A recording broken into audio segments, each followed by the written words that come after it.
You're listening to Opus the Requiem, a 7th Sea actual play by Allothaven Studios. Hi, I'm Bookkeeper, and I'll be playing the Reverend Dr. Alexander Hutcheson, the Avalon Scholar. I'm Clara Allison, and I'm playing Lucia di Felici, the Vodace Strega. Hi, I'm Glamour. I'm playing Viviana Lucani, the Vodace courtesan and daughter of Sophia. Hi, I'm Overthinker. I'm playing Alonso Hernandez, the Castellan swordsman on a quest. Hello, my name is Typhoon, and I will be playing Heinrich von Groth, the Isen war veteran. And I'm Bloodied Porcelain. I'll be your storyteller for the evening. Previously on Opus the Requiem. At the ball, our valiant heroes met with my future mother-in-law, La Grande Dame, where I revealed my true identity and even truer love. While the Grande Dame left to confirm my story, the rest of our friends discussed the implications of such information. Perhaps Henri never wrote the letters at all. Can Alonso's stomach being in such proximity to a sorceress? Does Henri love me at all? Well, that last one was silly. Of course he does. Upon her return, she furiously revealed Henri was discovered to be missing from Le Donjon, where she had locked him away for his own protection for speaking ill of the Emperor. After we convinced her we had nothing to do with his escape, she tasked us with discovering how it was done and where he is now. When she left, Francesca took a moment to reveal to me her own secret, her true name, Viviana Lucani.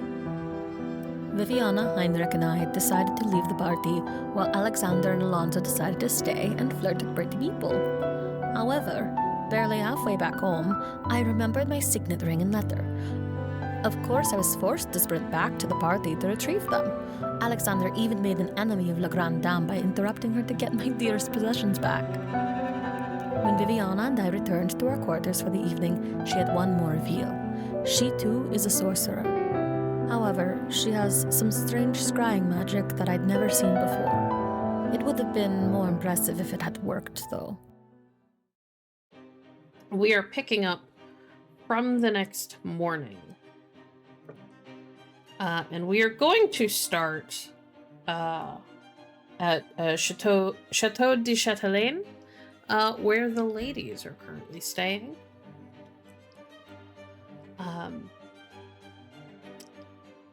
My understanding is that Lucia had a rough night trying to sleep, so we will start with Viviana. Viviana, I believe, had a somewhat restful night. She went to bed frustrated with herself, but, you know, things happen. How does Viviana start her morning? The first thing she's doing, as she wakes up, is as always in the morning, she says hello to Sposa. And then she will stare at the bowl with water and debate going over to it again and just doing it now, but she'll decide that she should give herself a bit of time to calm down and go about her normal routine. She'll probably have the servants draw her a bath. Okay.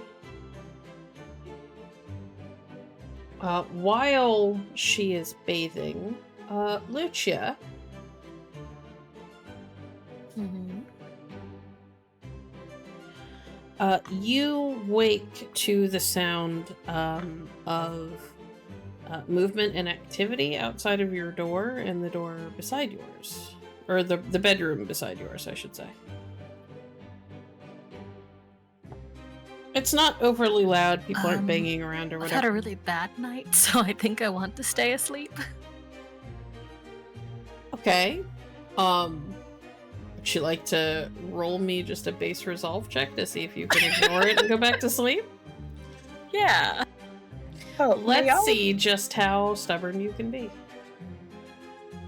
We're aiming for a D. Well, you didn't 15? wait, but okay. Well, I'm not That's gonna fine. You met the base check, so it's fine. I was only gonna ask for a 10, so 15 is fine. You managed to roll over and go back to sleep. For a little context for Viviana, you would have, if you're a light sleeper, heard Lucia fall out of bed last night. You actually would have heard her fall a couple of times. Viviana, I think, definitely would have, like, woken up because she sleeps well, but she is a light sleeper. So I think she definitely would have woken up, gone over to Lucia's room, knocked on the door very softly, and just, like, whispered, "Are you okay?" Whatever sound was made, probably just another snore. Like, it wasn't a big deal. Right. Mm-hmm. And at some point, she would have just been like, "I guess she just is a rambunctious sleeper." Okay. Well, since the ladies are sleeping or bathing, we will move on. Heinrich. Yes. I need you to start by taking a drama die. Okay. Before you left the party last night, the second time, you checked in with Raoul. He assured you he would be fine and get home on his own. And as you live closer to the home where the party happened, you suggested that he come by and stay with your family rather than trying to get home across the city. Or, trying to use sorcery while very drunk. To which he agreed. When you wake up in the morning, there is no mention of him coming by from the servants as they begin to prepare you for the day. How peculiar.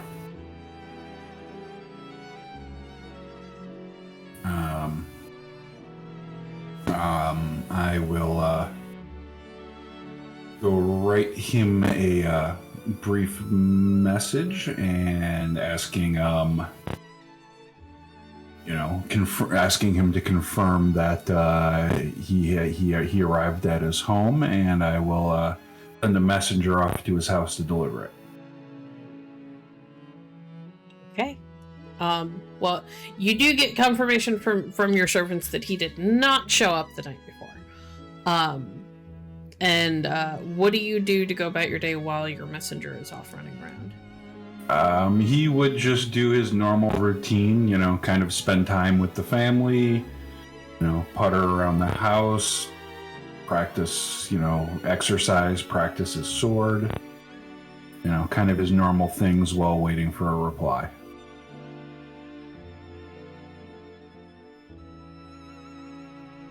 Alonso.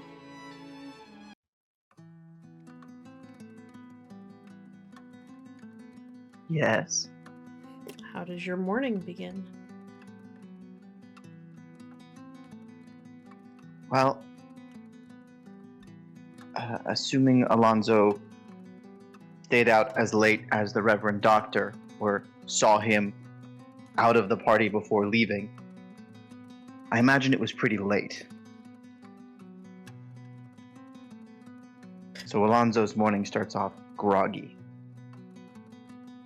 It was pretty late. However, you know that he was still at the party when you left, and he insisted that you go on ahead. Because it was very, very late. And the lovely Sylvie had already left. You, however, saw the doctor with two lovely ladies on his arm.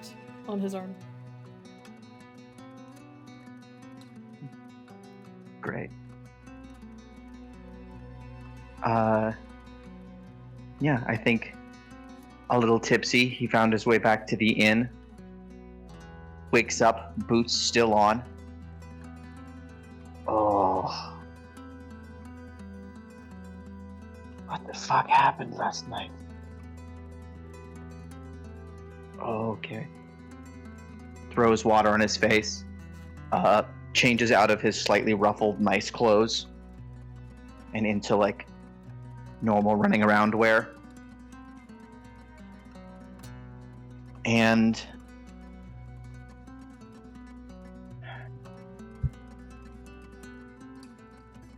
he's got a lot to think on, and he's not sure who to talk to or where the people he might talk to are. So after writing down some of his thoughts, he composes a quick letter to be sent under certain circumstances. Probably back to family. And goes down to enjoy breakfast while trying to figure out what the heck we're going to do next. Okay. You are able to get yourself some breakfast after you compose your letter. What exactly is in the letter? It's kind of like the journal. It's like, I've come into this strange situation. I'm friendly with a known heretic, a well-known heretic. I've discovered that one of my companions is not only a beautiful Vidachin, but also a terrifying Strega. The Ison, whose people fought so vehemently against the Vadacine, seems the most level-headed of the bunch. I came to Montaigne to find something different, to see what it was like, and it's different.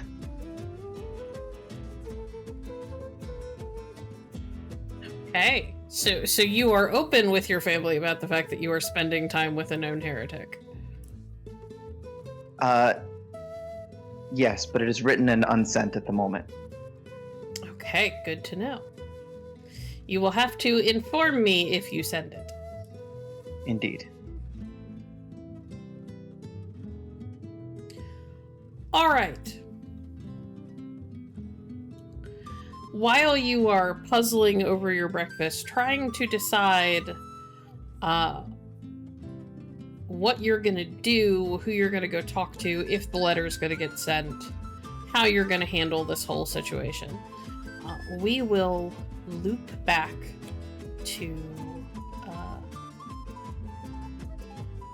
the ladies. I don't think that I'm getting back to sleep. Lucia, you managed to sleep for a little while. But eventually there is a knock at your door. And when you kind of like give that sort of muffled, unintelligible sound that could have been a groan of go away or could have been a come in, it's unclear, a well-meaning and unassuming maid makes her way inside. Madame, it is morning. The lady has called for a bath for you. Thank you. Is Viviana available? She is getting dressed. She just finished her own bath. I would need to speak to her. Would you like to bathe first? All right. Okay. You are given a little bit more time to kind of doze. You can't fully sleep because there are people who kind of come to your room. There's like a steady stream of people with buckets of heated water. But eventually you are left alone in the room with a not overly large but decently deep tub for you to kind of scrub off in. A maid offers to help. She's unclear exactly what your status is and if you were accustomed to having people who help you with these things or if you handle it on your own. I think regardless of her status, Lucia's shoes are off. She's having a little bit of Lady Macbeth trying to like scrub bad dreams off. Okay, so you send the servants out so that you can bathe yourself. Yeah. You are able to bathe. A servant does come back in to help you back into your dress because it's the only dress you have with you. Shit. So you have to be tied back into it. Hold on. Does Viviana not have any other dresses? Well, Viviana would have lent Lucia a dress. One of her, like... It's not like, going to be the best fitting dress. Look, I'm pretty sure Viviana is taller than you. Yep. I'll take it. Okay. In that case, you are laced into a, not terribly well-fitting dress. It is a bit long, and wider in the shoulders than you typically would wear. You do notice throughout the process of helping you get into your dress. Actually, let me see. Let me look at your sheet. Do you notice? Let's see. No, please. Make me a wits and cold read. Oh God. Okay. We're looking at a target number 10.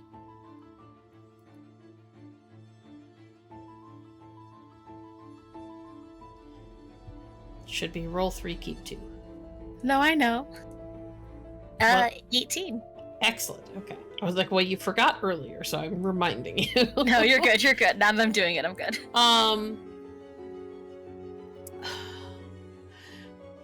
Occasionally, as they are helping you, you notice a couple of the maids glancing towards your feet. Oh, come on!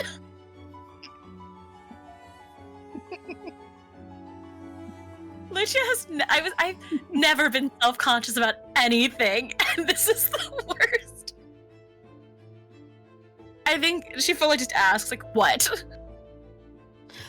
Nothing, mademoiselle. You're obviously looking. What is it? Well, this isn't gonna be something that you could just do. You do have sincerity, though.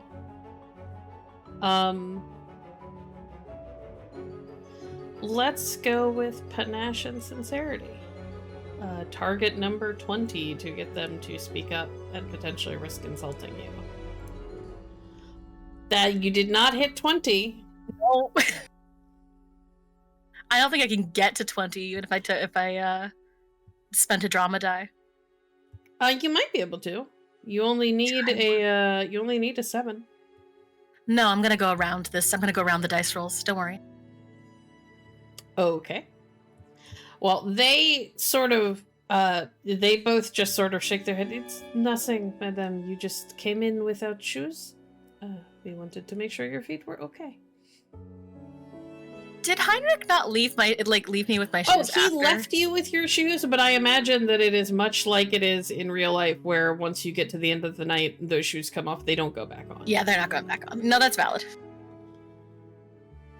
Especially because you were only moving from the carriage to the front door. So. Yeah, you're valid.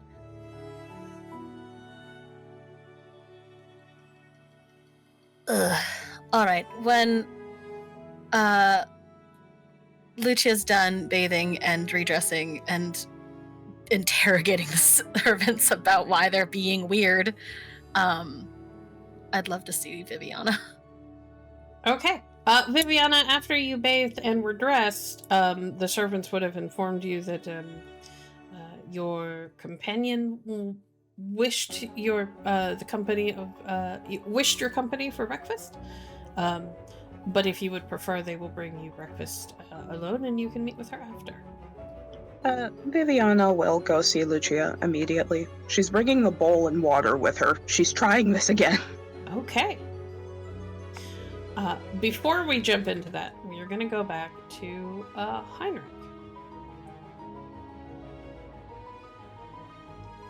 Your runner, the servant that you sent out with the message, returns with a note back from your betrothed, stating that her uncle did not return home last night. Most peculiar. So, a mechanical question. You gave me a drama die earlier. Was that activating loyalty? It was. Something else. Okay, that's what I was trying to figure out. So I am Also, just the by general loyalty problem by- of the fact that one of your companions is just not where he's supposed to be. Okay. Well, he could be in trouble, or he could have gotten quite intoxicated and gone to someone else's house. But I suppose that I shall have to find out what happened to him. So the last place that I know he was the party. So he'll have his servants get his horse ready, and then he will go back to the location of the party. Okay. Alonso, Mm-hmm.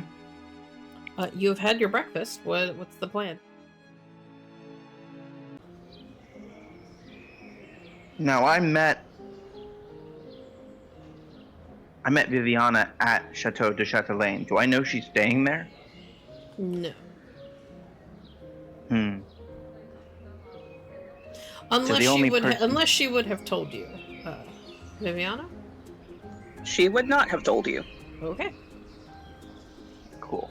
So the only person who I know where they live, I know for a fact didn't go home last night. You didn't see him go home. You left before him. He could have gone home.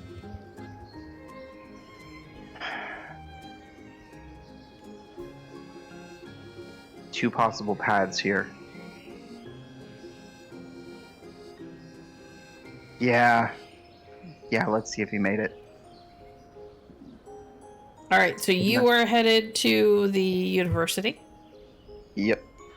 Excellent. So while you were on your way to the university, Heinrich is on his way back to the party and the mansion where it took place. Heinrich, you arrive. It is much quieter this morning than it was yesterday. Although it is important to note to those of you who are moving out and about in the city itself is not quiet. We are still in the middle of the Emperor's birthday celebrations.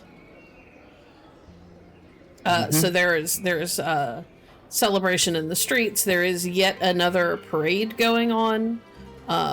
You see musketeers kind of everywhere, and a lot of crowds of people and merchants with stalls, and it's a very busy morning. Having had to make the markets on time several times, I think Alonso has developed a habit of being out the door before roads start closing for parades. Okay. Heinrich, you arrive at the chateau where the party happened. And so, yeah, he rides up on his horse. Important to note that the horse is appropriately sized for him. It is an enormous black warhorse.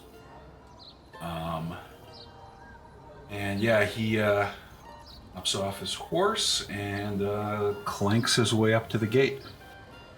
You are met. You're actually able to go through the gate. The gates are open. You get the feeling that they've probably got merchants and servants and everything kind of coming and going all day after a party like that. And potentially preparing for like the next party to happen whenever that's going to go on. So you are able to make your way inside of the gate, and you are met at the door by a servant, an elderly man who looks very proper and stiff in the way that older servants who have spent their entire life looking after the people of the household tend to look. Yes. Good morning. I attended the party here last night, and one of my companions that I arrived with seems to have not arrived at home. And do you By have chance- his name? Yes, Raoul Cissé du Cissé. I see. I can tell you, sir, that he left towards the end of the festivities, but we do not know where he went after that. Do you recall if he left by himself or in the company of another? He seems to pause and think for a moment. He left at the same time as a number of others, but he did not seem to be with them. And did he depart? Did he take a carriage? Was he walking or riding a horse? I believe he was walking. And which direction did he walk?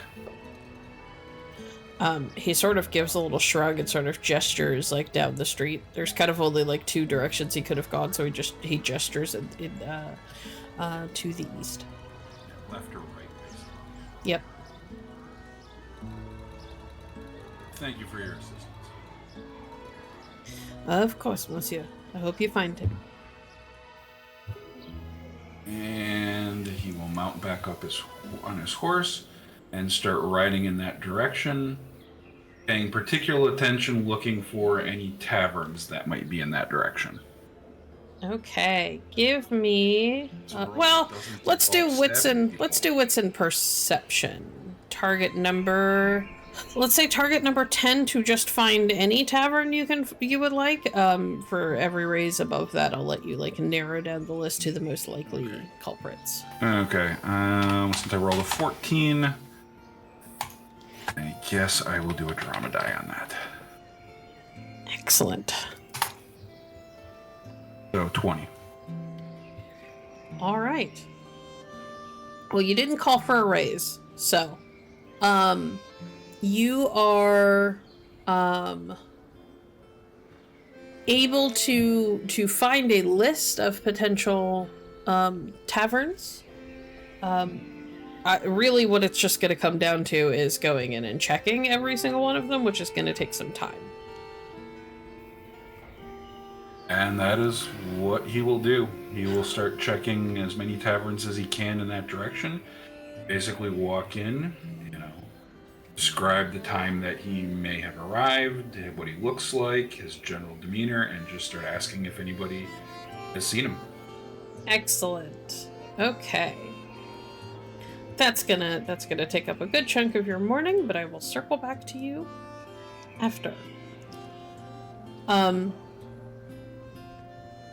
Alonso, you arrive at the university, and are met by a clearly somewhat hungover academic, with thick spectacles perched on his nose, and are informed that the good doctor did not return to the university the night before. I see. Thank you. While I am here, if I may inquire, you have a vast collection of books. Do you have a section on the Vaticine literature? Perhaps? He pauses and gives you a look that is somewhat incredulous.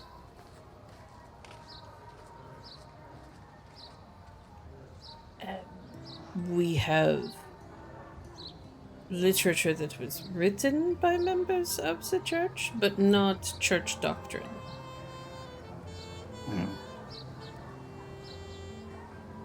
Thank you. I may return to peruse. You Thank will you. need a member of the university to give you access. Indeed. When I have found the Reverend Doctor, I will have one. He nods, and assuming that you were turning to leave, you get the distinct feeling that he is kind of narrow-eyed, staring at your retreating back. Typical. You see what we religious people have to deal with. Oh yeah, that's a good way of interpreting that. All right, so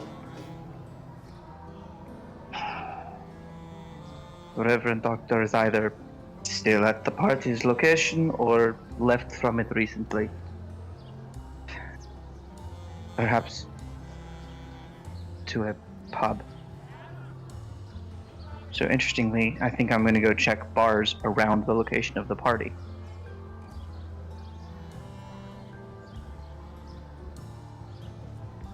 On the off chance that I bump into a friend. Okay.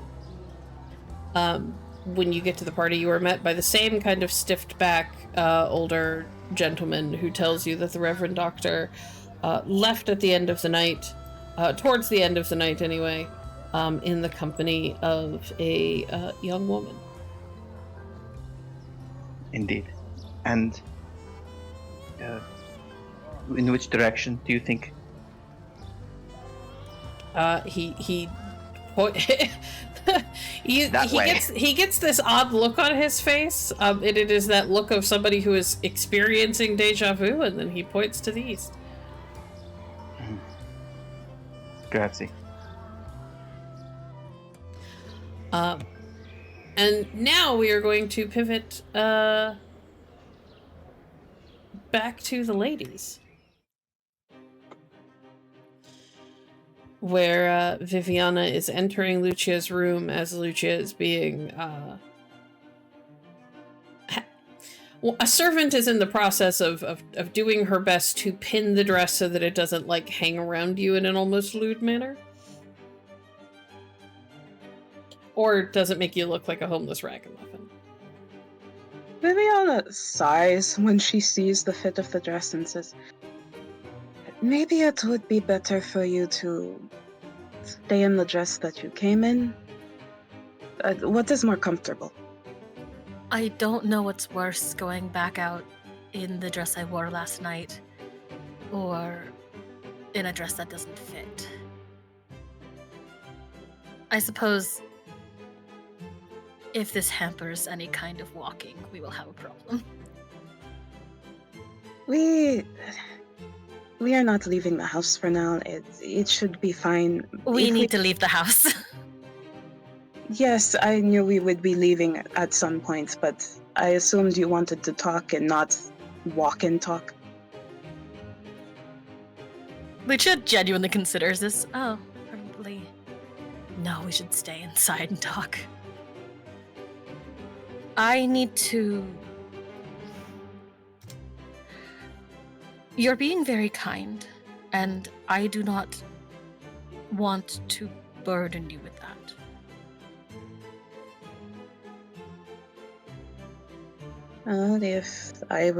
If I considered your burdens particularly bothersome, I wouldn't have invited you back to the place where I am staying. I am concerned that it is only going to be more dangerous if you stay with me. Viviana fully, just chuckles at that.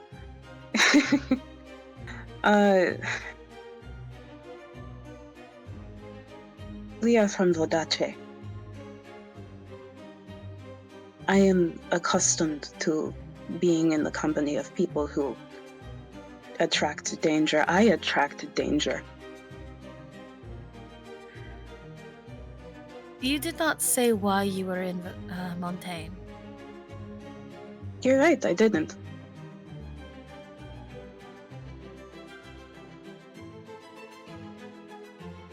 And perhaps, should things go well, I will tell you.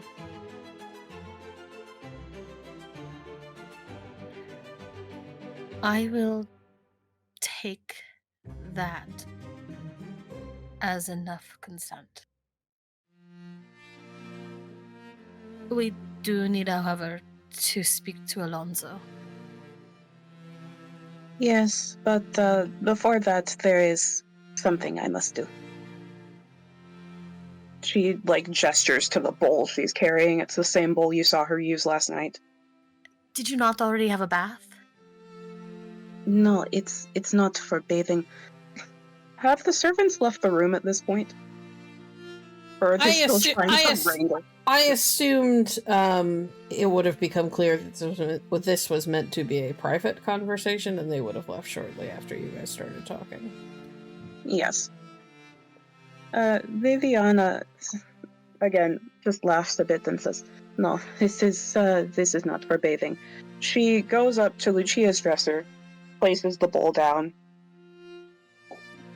"I intend to try again. I told you I would." The most incredulous face. I don't blame you for doubting me. I would doubt me in your shoes. Well, by all means, do not let me stop you. She would have filled the bowl with water before coming here. So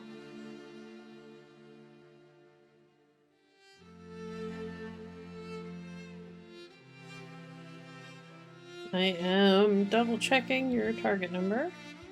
Because I know it's higher when you haven't met the person.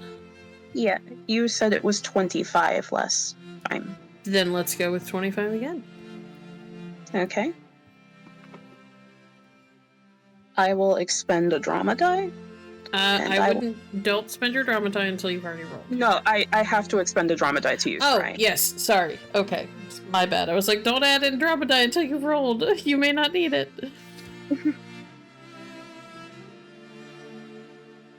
Okay. Very close.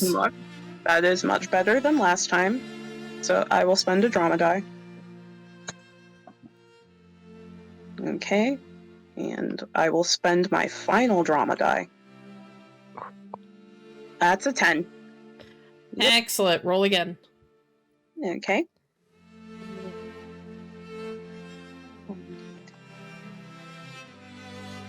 Okay. So you spent a total of 3 between activation and rolling, yeah? Yes.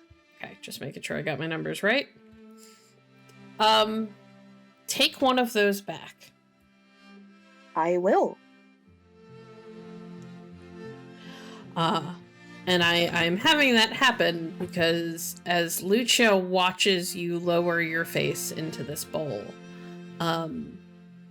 there is a moment, Lucia, where you are sure she's about to pull her face back up and in frustration like she did the night before. But instead, she stays in that position, eerily still, almost like a statue, for an uncomfortably long period of time.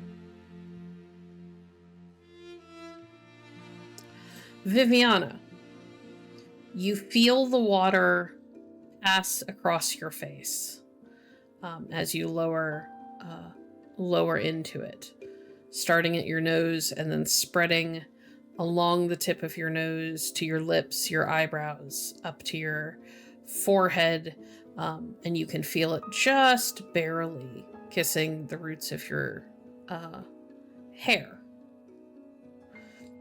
at your forehead and your temples. And then you don't feel it anymore. Instead, it feels like you have been wrapped in something, or being gripped by something. It is almost, it is uncomfortable on a level that it is almost painful.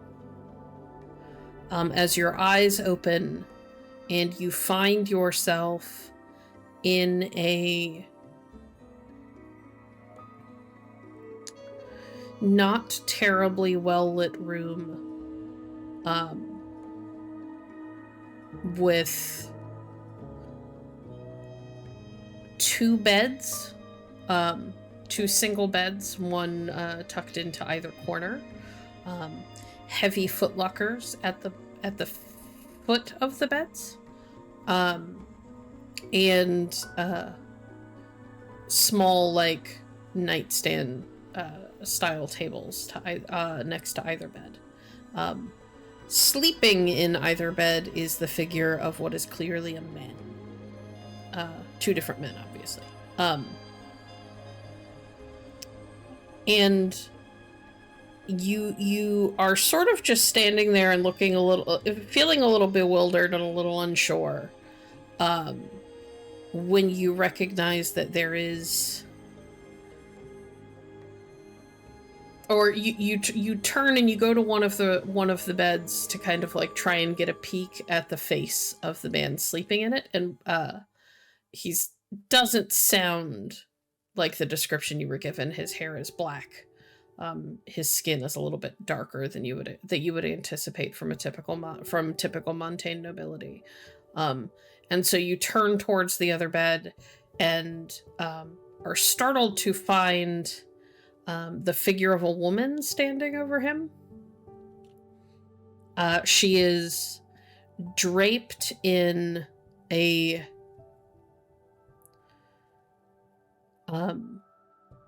simultaneously gauzy and very opaque type of, it looks like fabric, but you realize as she is standing there that there is a pool of water at her feet, and she kind of lifts these wide eyes that almost look like all it is the white sclera, and a pupil, but you realize that there is an iris. It's just such a pale shade of blue. It almost gets lost. And she stares at you, and you hear a voice that is like disembodied, kind of echo through the room and in your head at the same time. It says, "You are running out of time, daughter." And you have just a moment to watch the young man in the bed that she is standing next to sit bolt upright, and to catch what his face looks like before you are thrust back out of the vision, and you are still like face down in the water bowl. Viviana immediately like bolts upright, like whips up from looking, gasps in a breath, even though it was no trouble breathing while her face was in the water, and says, "That is not good." What did you do? I told you, I can see things that are happening even if I'm not there, and I thought I was in this dim room, and there were two men sleeping on the beds, and one of them did not look like Henri. The other one did. And standing over him was a woman, and she warned me that I was running out of time. And that she was leaning over Henri, and she said, and when she looked at me, she said I was running out of time. And that does not seem good.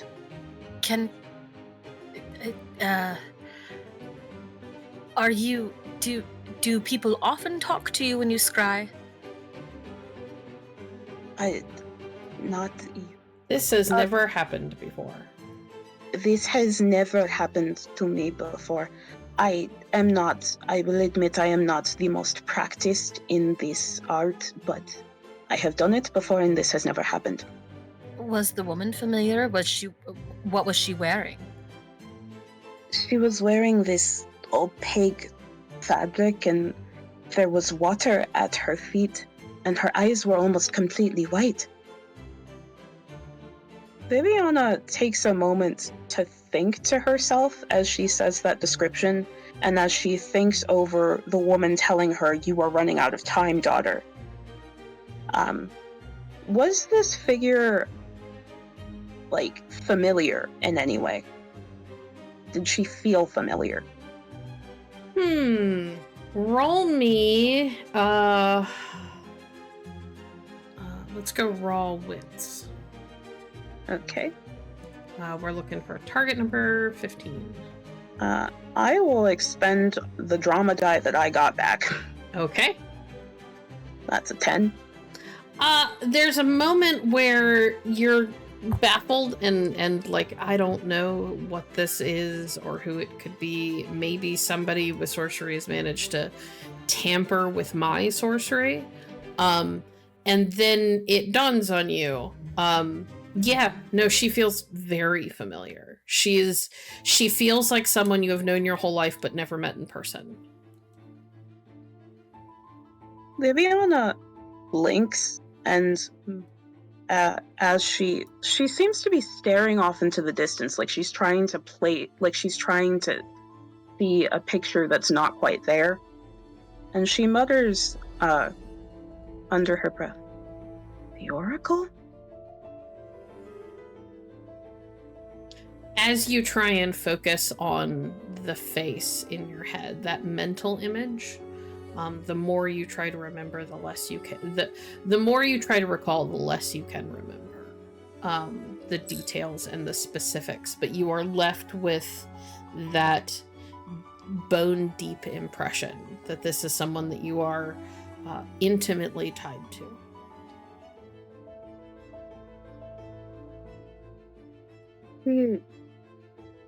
She felt familiar. I cannot place her face, but she felt familiar.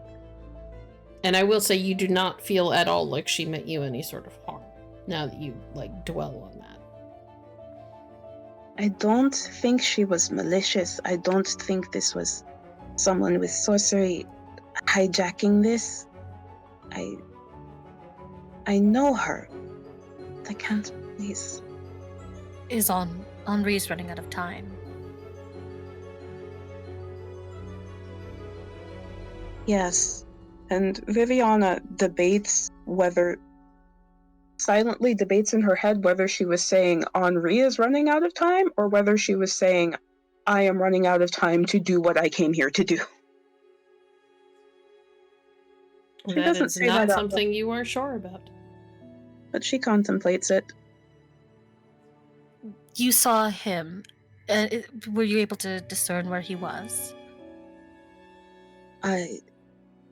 No, I don't think so. I saw him sleeping in a bed. And there was another man across from him. I can't place where the building was. It was a dim room. You do get the feeling it was dim because they were sleeping, so it's probably that whatever room they were in, if it had a window, you didn't bother to look. That window was probably covered. I get the impression that he is in hiding. Well, or no, the window may have simply been covered because they were sleeping. like a monk's cloisters? It was What? not a well-appointed room. It was very plain. The room was very plain, only basic necessities.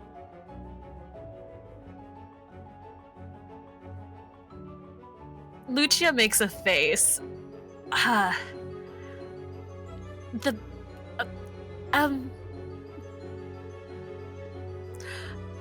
don't think Henri would have become a priest. I do not think Henri has become a priest. I mean, he could have, but that feels like a very random decision.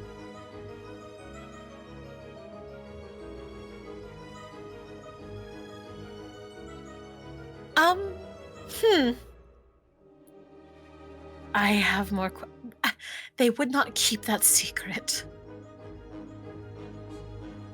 Lucia's having... This is the strangest answer we could have gotten, I think.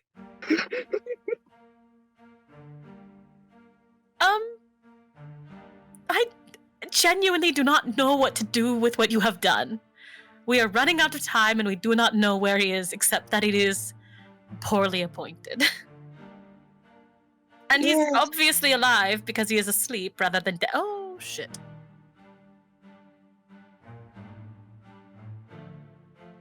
He looked alive, right? He looked alive. I think he jolted awake at the end of it. Dead bodies do not do that. Okay, he is alive.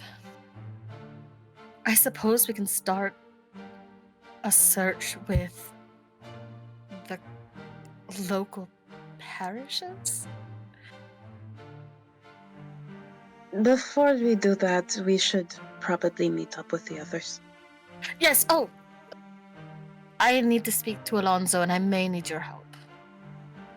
What do you want to speak to him about? You remember the reaction he had yesterday to, everything? Yes, I do remember.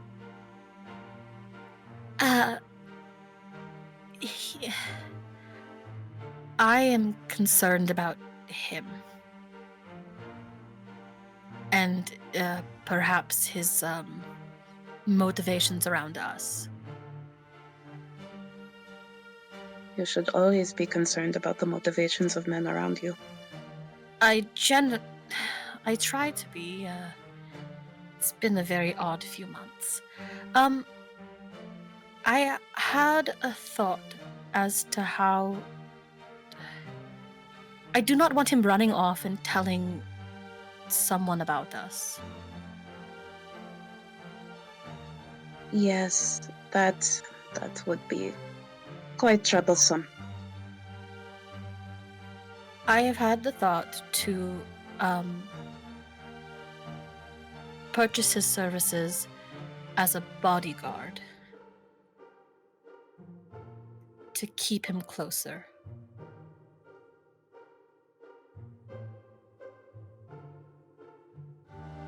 Well, he is from the Swordsman Guild. He would be a good bodyguard. And if the Villanovas come after us, he'll throw himself in front of them. Exactly. 2 problems roughly solved. Now you are thinking like a Vodachan. I always did. Even when you decided to run across Montaigne at night in a beautiful dress without shoes. We are a passionate people. Yeah, I suppose.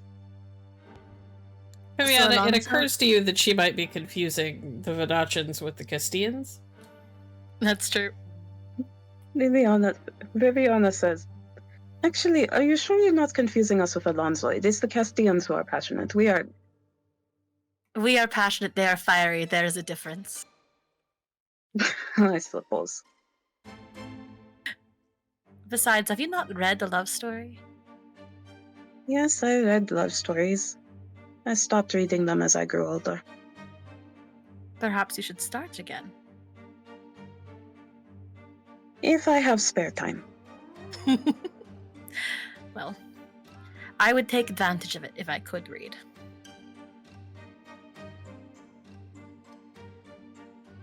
Well, we are out of Vodace.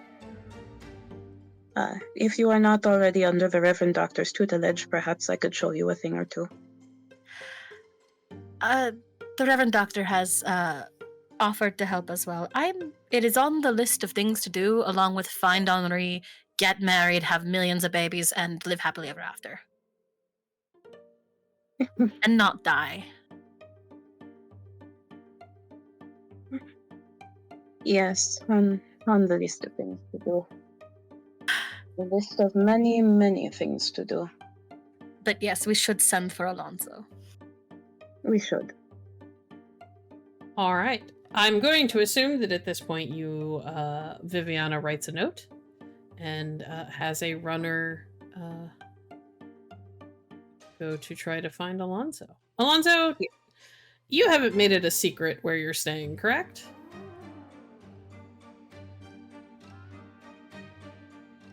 I have not.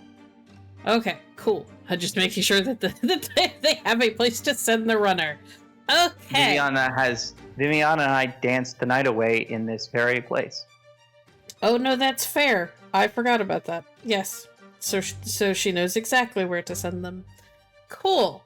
We're gonna leave the ladies there, and pivot. Alonso, you are looking for taverns, yes? Well, I'm looking for the member of my party who I was supposed to keep an eye on. And you are looking in taverns, though? Taverns, inns, alleys, Okay. dumpsters. Give me a wits and street navigation, please. Target number 10 to just find things, and target number, and if you want to like narrow down the list to likely culprits, and you'll narrow it down for every raise you take. I will take 2 and get a 25. Did you say that before you rolled? Yes. Okay. I will take your word on it, because you said it and it immediately popped up almost at the same time for me. I'm just going to assume there's a delay. Yeah, sorry. No, it's okay. You start out by nixing certain places that are on the lower end of like the patronage scale. Because while the good doctor might be totally down to drink and party wherever, he was with a woman who was at a very high-end party. So if they went to one of these places, it was, gonna be a place where she would, not be... She's less likely to be unsafe, that sort of thing. Not quite as embarrassed to be seen there. For sure. And as you are doing that, you manage to run smack into Heinrich, who is in the process of leaving one of these places, looking... even more dour and glowery than the Ison normally does. In fact, you almost run directly into that shiny breastplate of his. Ah! Oh, Oh, whoa. my Lord Heinrich. A lovely morning to you, sir. Heinrich would make an excellent door, it occurs to you. Not for the first time. And, good morning to you as well. What brings you, out here at this time of the morning?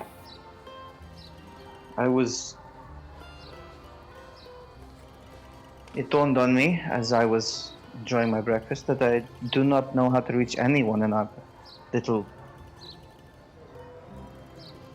any of our friends other than the Reverend Doctor. He is not at the college, so I assumed he was drunk in an alley and decided to start looking. Probably a well-reasoned deduction. And you, sir, do you frequent such establishments? No, I fear I am also looking for a drunken man. Our companion from the evening, Raoul Cissé du Cissé, also failed to appear in the morning, so I have been searching for him. Perhaps they are together. It is possible. Both handsome men. One could not forgive me. Yeah, I've been searching the various drinking locations along this street, but I have not found any evidence of them as of yet. Well, the Reverend Doctor departed in the company of a woman, so I assume he will take her someplace she would be comfortable, perhaps a little more impressive. And Raoul. By himself heading in this direction. So I have very little idea where he could have found himself.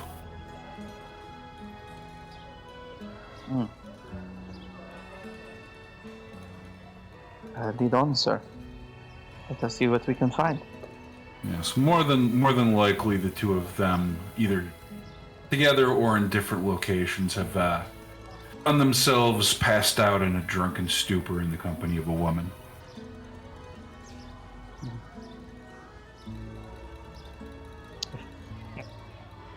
Indeed, we shall see. All right, you two join forces. I'm not going to make you roll. Eventually we'll get to where you need to go, but first we pivot to the good doctor. Alexander. Yes. You have a splitting headache and you're not entirely sure where you are, but there is something soft and warm next to you. It's not unpleasant. Hello.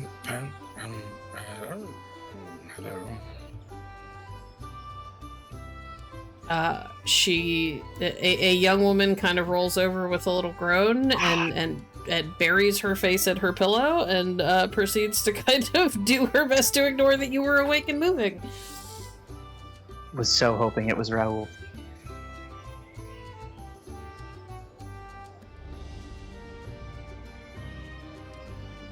Yes.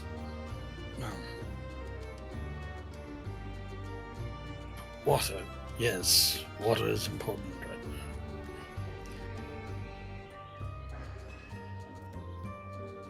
now. And Alexander will stagger his way out of bed and look around to see if there is access to a water pitcher anywhere nearby. There is a washstand near the door. You are at a nice enough place that they at least provide that much. Brilliant. You do notice, however, as you kind of like stagger across the room that you're not entirely sure where all of the clothes are, but they have ended up in almost every corner of the room and are tossed in corners, draped over furniture. It's a lot, and it's a mess. Must waltz less while... Yes. Less waltzing. Perhaps. That's... Focus, Alexander. There we are, water. And as you are indulging in the water, and trying to get yourself kind of like a little less foggy brained, there is a sharp rap at the door that does nothing to help your headache.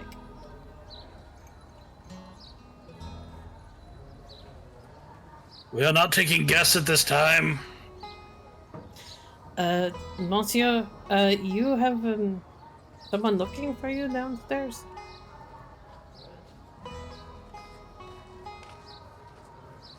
I will need you to be more specific. There is a moment of hesitation. Well, there is a very large man in armor. Oh. And a smaller man with a sword. I mean, the big one also has a sword, if that's what it can be called.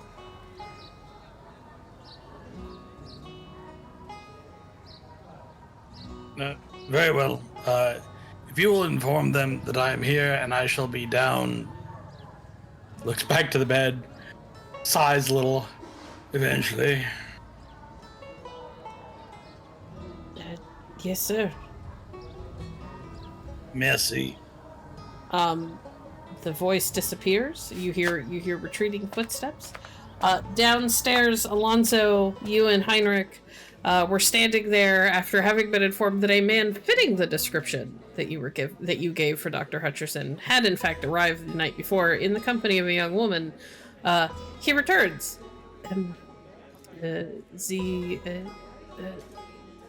The man you are looking for says that he will be down eventually.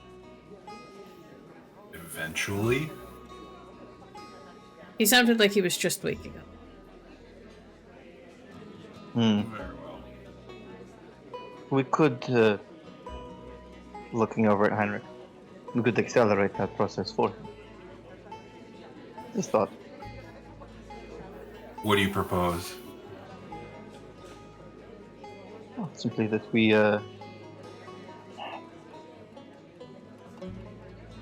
could call upon him. Actually, looks past you. Are you familiar with the term, the hair of the dog that bit you? I have some familiarity with the concept.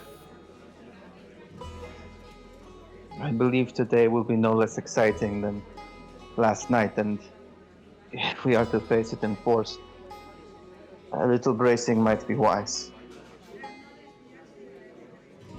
While we wait. So, yes, well, a good beer with breakfast is always nice. Mm. You know, it is very similar to a good loaf of bread. The process by which it is made, I'm sure you know. However, in my experience, the beer here in Montaigne is Thin.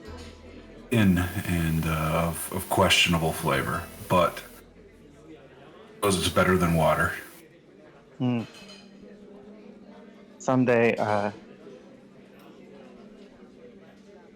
hope you will try the Castilian wine and beers. They're more delicately crafted. Well, I've tried it a few times and it was acceptable. So tell me, Alonso, I don't know that we've ever had a chance to speak. Any motions for the guy to bring him some drinks? What is it exactly that brings you to the city? Charus it's legendary. It is a proud place, and I have heard much of it over the course of my life. I wanted to see something different. I believe life lived in one's own country can easily become boring. Experience outside can be a teacher. Fair enough. I imagine going to the capital of a city that your nation's at war with would definitely not prove boring. Indeed. Have you followed the war at all? Out of professional interest, yes.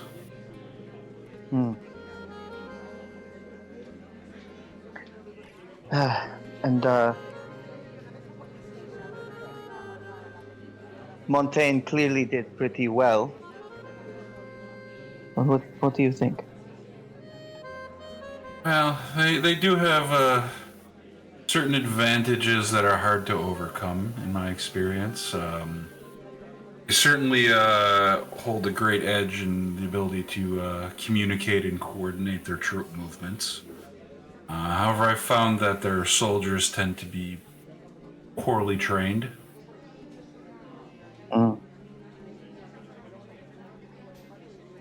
One cannot have funds for an army and an entire city of gold, perhaps. Yes, and their leadership tends to be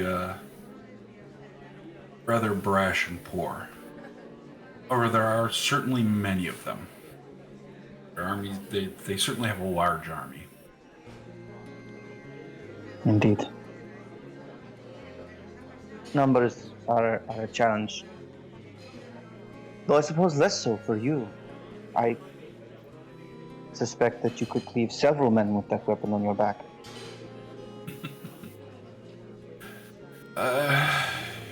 Yes. Yes, I can. If you would, might I examine it? Certainly. And he removes it from his back and hands it over to you. Alonso takes it and, as gently as he can, without showing that it's heavy, puts it on the table. Then, It is very heavy. Yep, immediately struggling.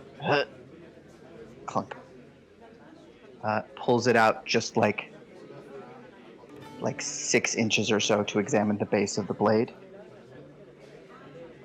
Yeah, a sword that size, maybe a foot. It's pretty plainly made. It doesn't have any fancy ornamentation or engraving. It's just very businesslike. Is it the same Draca steel? No. A fine weapon. Clearly one, Is this also an heirloom, or is this simply a tool? No, I had this made. I've carried it for over 20 years now. Impressive. For a sword to have lasted so long. Very impressive indeed. Clicks it back in.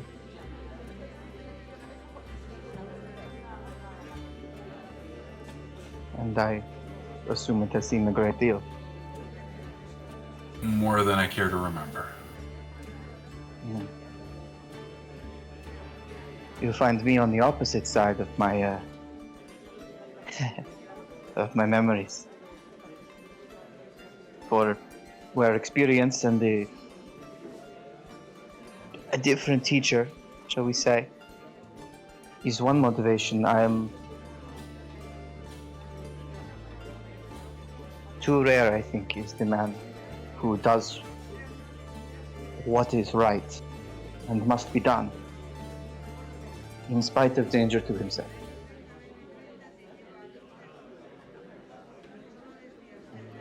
I hope to be one. Heinrich nods in agreement.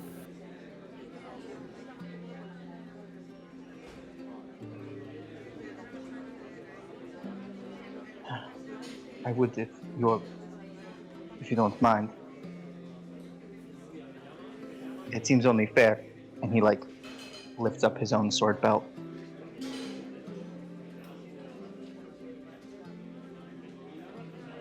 You know what it takes to survive better than I. What do you think? Puts the sword on the table. Do I have a chance?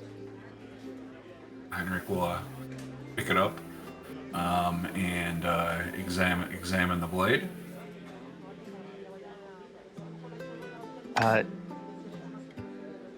Yeah, tightly forged Soldano steel. Second best on the continent. The handle is carefully gripped to allow for an easy spin. And the hand guard is hooked, also for greater control. Clearly a finely made blade. I expect that it will serve you well. Very quick. Reach is a little shorter than I would prefer, but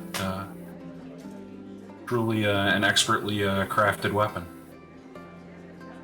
Grazie.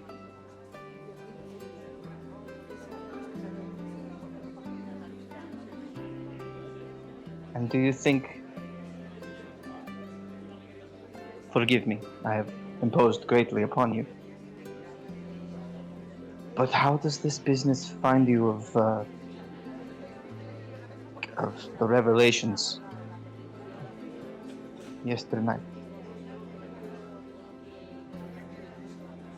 Well, it is a bit of a surprise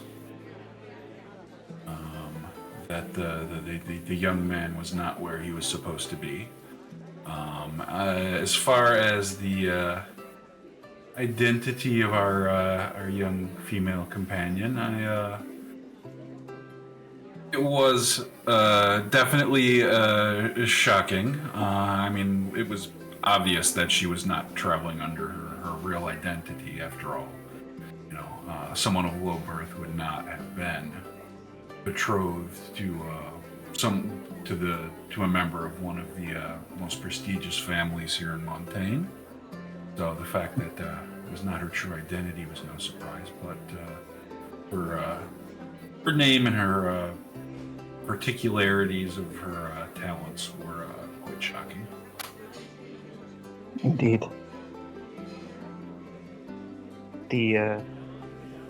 Indeed, the use of another name is simply a matter of security. But how many times have we locked eyes with a Strega in the past few days? Much of what you hear about them is probably simply rumor, hearsay, or tales told to frighten small children. I would not worry overly much. She seems a pleasant enough young woman, perhaps not the sharpest arrow in the quiver, but she seems to mean well. Your experience shows, sir. You speak as though you do not fear her, and I cannot say the same. Well, I mean, I've lived near Vidace for much of my life. My lands are located near the border, so I've met a few of them before. And are no worse for wear.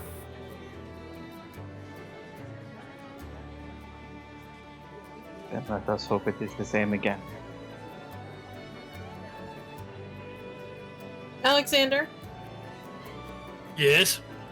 how long are you gonna make them sit and wait for you? Not long.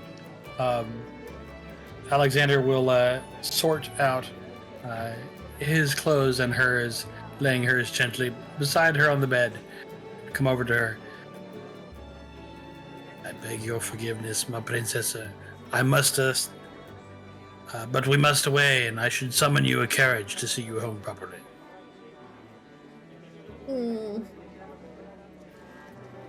don't want to get up. I understand completely. However, there's Why are you awake? because there's a very large Eisen swordsman downstairs who will eventually run out of patience and come through the door.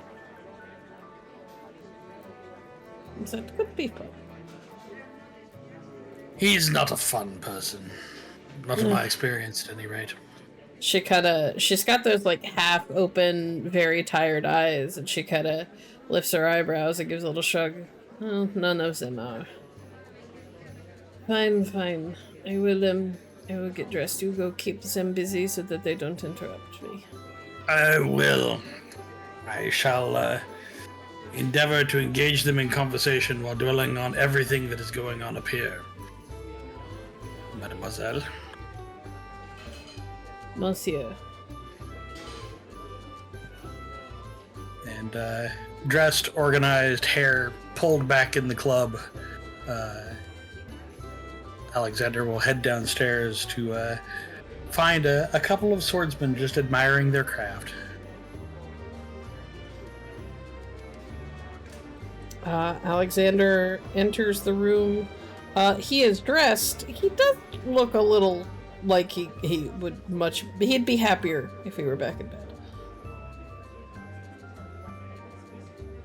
You've come seeking me out, you enemies of fun?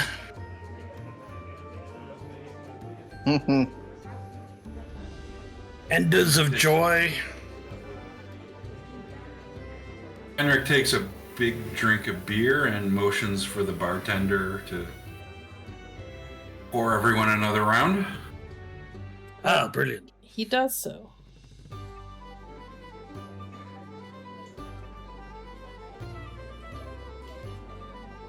I am pleased to see that you were not stabbed in my absence. Would have reflected poorly upon my reputation. He lifts the beer and says, no, quite the opposite, in fact. Takes a drink.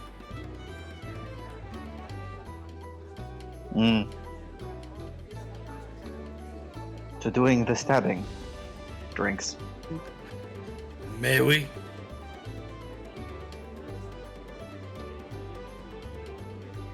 What are you doing here? You did not seriously come out just to make sure I was not dead in an alley. I've been checking to make sure several people are not dead in alleys. I seem to have misplaced Raoul as well. Oh. I can see where that might be hard on your betrothal. It certainly would not be a good step forward. Did you by chance see him depart the party as well? GM, did I clock Raoul before leaving? saw Raoul a couple of times through the night. You did not see him leave. You're unsure what time he left, but you did see him off and on throughout the party. I saw him there, but I saw him there and I did not see him leave before I did. Once your lady friend got your attention, there was very little noticing other things. I confess I may have been distracted.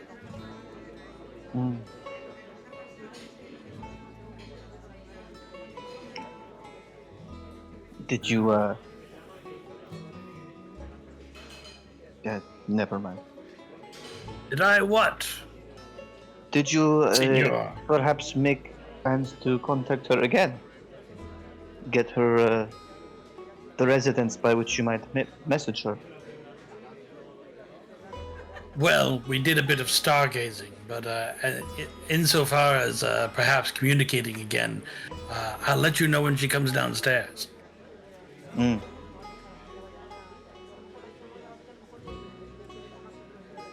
All right. As you all looks are- a little smug. As you all are watching, you see the occasional worker here at the inn hurrying up the stairs with, some of them have buckets, one of them has a tray of food, that sort of thing.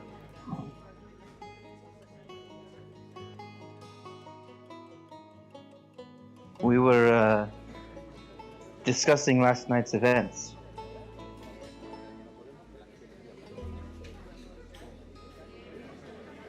And what conclusions did you reach?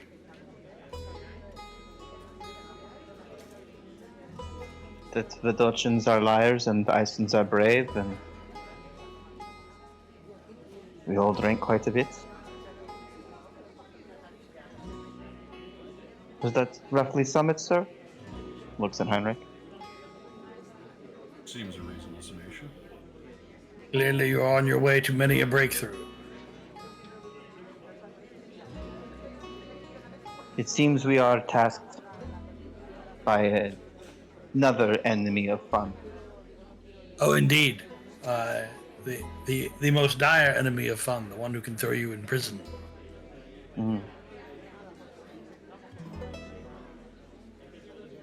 It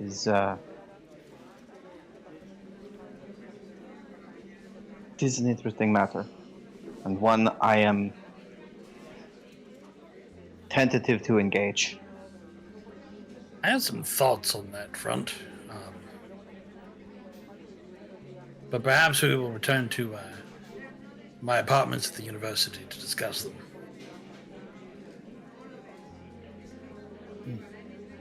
And I'm afraid that I must continue to search for my missing future kinsman. oh, indeed. I fear my fiance will be quite angry with me if I've lost him. And it is your relationship to your fiancé that plays heavily into my plans. So, yes, you should be about that, sir. If I should catch sight of him, how may he inform you of his location and or well-being? Well, I suppose sending a message to my residence would be the easiest way to do so. Very well. Perhaps I will join you. There is Locating a people this guy. the barmaid comes over to top off drinks and set down a plate of like warm, kind of still steaming hot bread. And you could always send a runner and tell them to look for the biggest man in the city. And she kind of winks at Heinrich. And he smiles a little, but doesn't respond. He clearly is flattered, but he's not interested in pursuing barmaids. Howard! Does this happen to you all the time? From time to time. Women do seem to be attracted to men of greater height. However, I am engaged. They pine for mountains to climb. In my education, I read a paper, a theory that large things pull things towards them. And I believe, sir, you do in fact pull.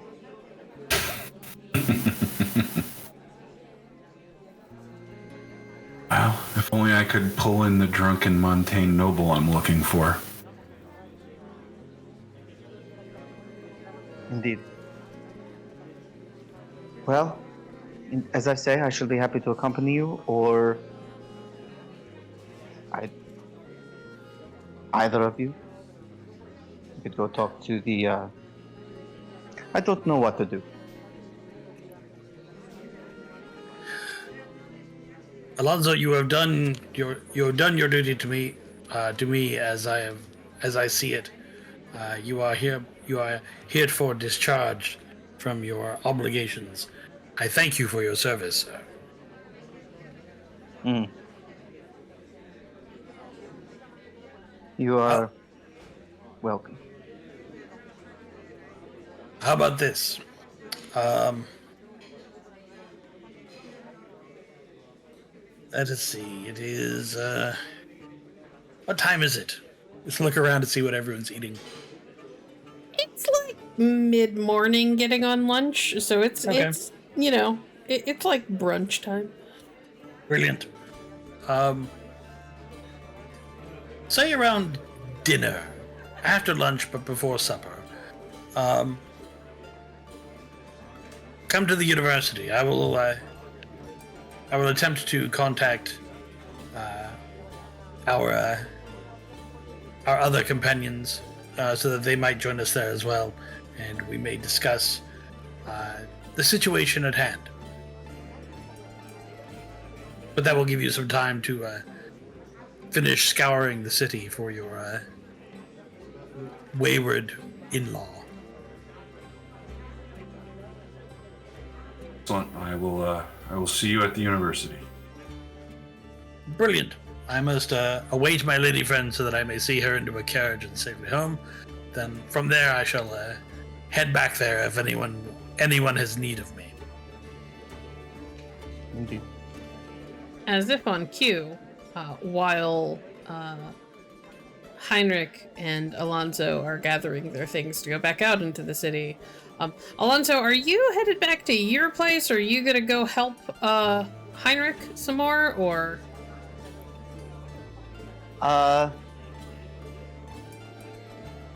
Does Heinrich want my help? Would he ask for it? Certainly an extra set of eyes could never hurt. Yes, I would be grateful for your assistance.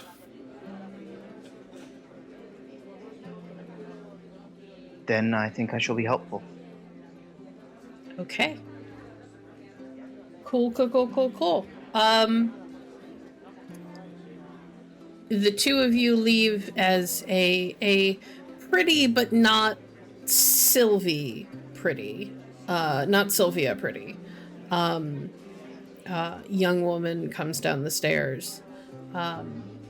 She looks a little tired, but fairly well put together, and is in a dress that she's very overdressed for the location, but wears it like it is the latest fashion, and everybody else is just behind in not dressing this way. She has that imperious, I know exactly what I'm doing, why aren't you up to snuff, carriage to herself. And she's making her way down the steps and spots Alexander and makes her way over to him as you two were leaving. I meet her at the stairs and offer her my hand to bring her down the rest of the way and escort her out. She will take it. You do, in fact, get her name and are told where she lives before you tuck her into a carriage and send her off on her way. You may expect correspondence within the fortnight. I shall. I will be very put out if I don't get it. I shall make a point of it. Au revoir.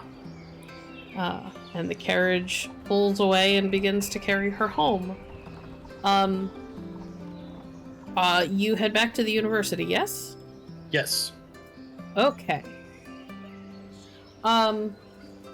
You head back to the university. Heinrich and Alonso continue their search for your erstwhile Montaigne companion. And eventually, after probably another 2 to 3 hours of searching various taverns and inns in the city, you find him in one of the seedier locations, still asleep under a table. With one arm wrapped around a mostly empty bottle of port. Heinrich kind of splashes some sort of liquid in his face. What are you doing? Good morning. Oh. Good morning, Let it future let it cousin. never be said that they do not party in Montaigne. Of course we do. Best parties in the world. Well, based on what I've seen so far, I can't disagree with you. However, I was slightly worried when no one knew where you ended up. Where did I end up? One of the shittier taverns in the city. Oh. Okay. Check to make sure you still have all of your possessions. He is crawling out from under the table. It does not take much to realize that he is still drunk. We are roughly between the market and the harbor, a little north. I am not missing any of my possessions. Very good. He doesn't like pat himself down or anything. He says it completely sure of himself. Perhaps we should get you home. If you had been stabbed in an alley, I fear it would have gone quite badly with your niece. If someone had tried to stab me in an alley, they would have found themselves in a very sore spot. But I appreciate this lot. He sort of goes to pat you on the shoulder, and it's clank, clank, clank.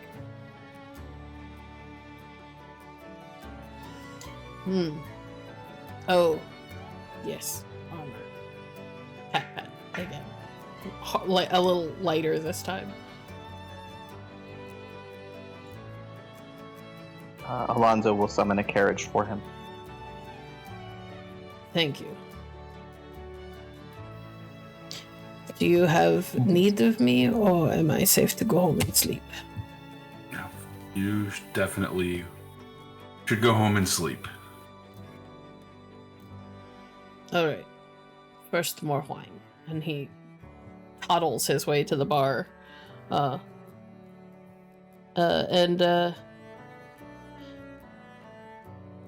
You both watch as watch and hear as there is a ripping noise, and you watch as like it looks like a hole opens up in space next to him, and it looks like blood is dripping from it, and his hand disappears inside, and then comes out with a pouch of with what looks like a pouch of coins.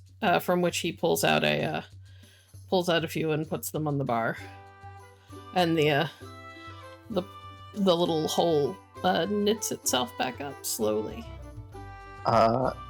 Alonso puts his hand on his sword. He doesn't seem to notice. He is very focused on ordering a bottle of wine. And Heinrich just gives him a dirty look.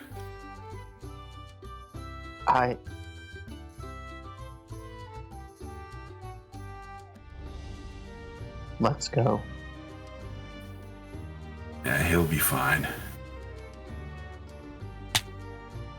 He, Yes, let's go.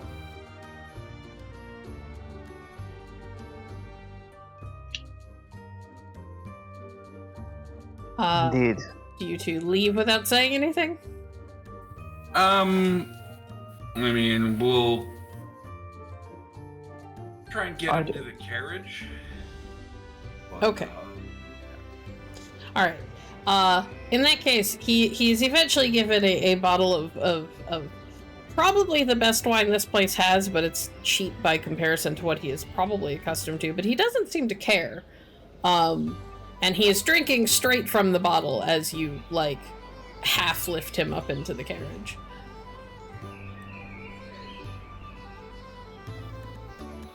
And I pay the guy, the carriageman, and give him instructions on where to send him, and see that he's off.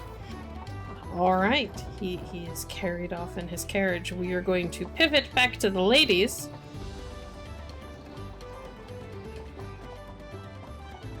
Well, I sent a runner to alert Alonso. Go ahead. I have one other thing I need to attend to. What is it? You have agreed to stay with me and help me for some reason. I want to ensure that the ones who helped me out of Vodace are taken care of as well. That is understandable.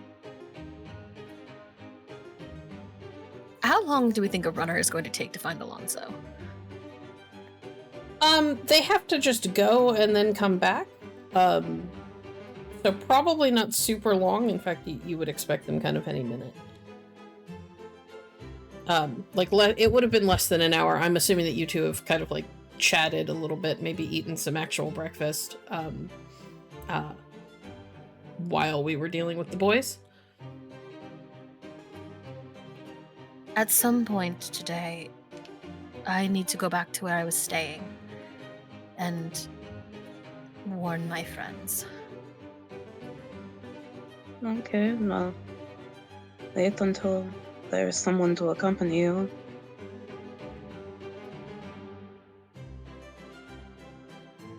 Ideally, it could. I mean, if you intend to hire Alonso, it could be him. I just would not suggest walking around Montaigne by yourself. I suppose. Viviana. Yes. Your servants.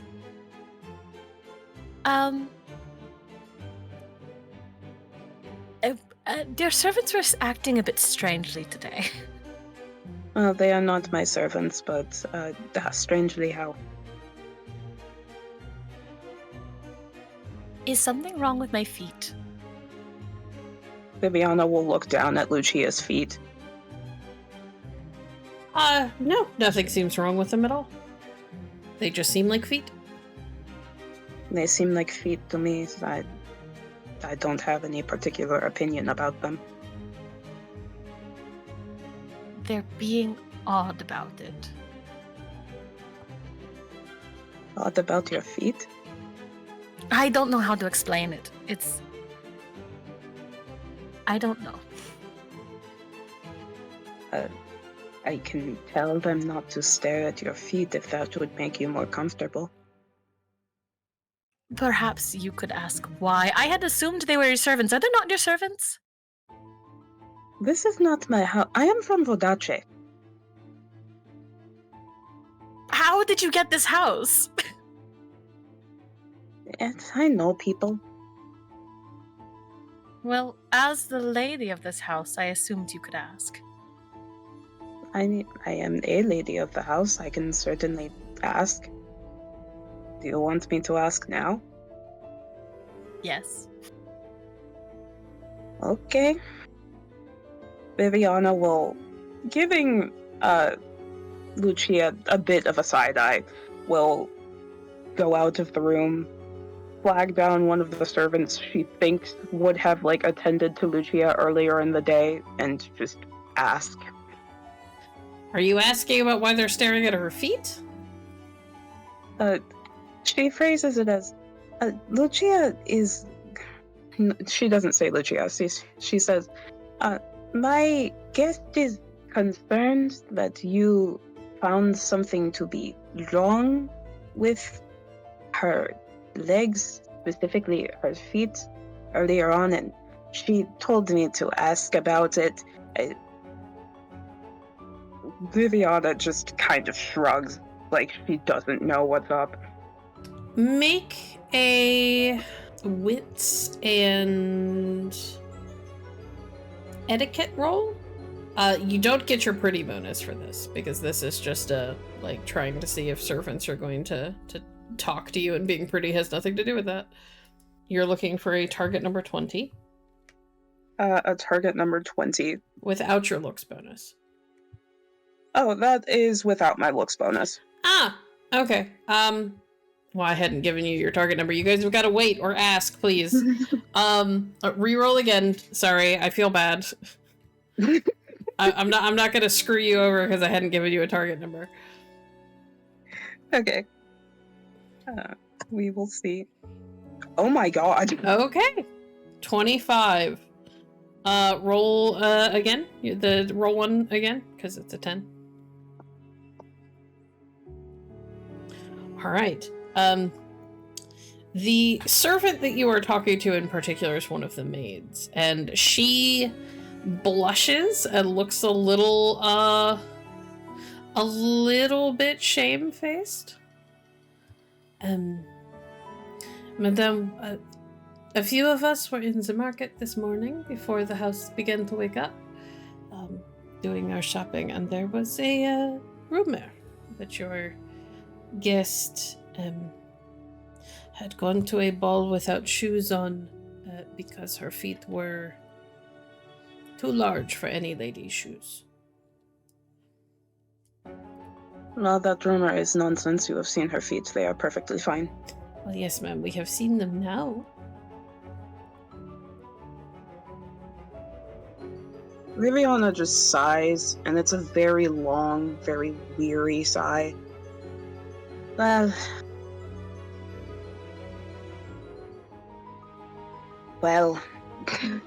thank you for your honesty.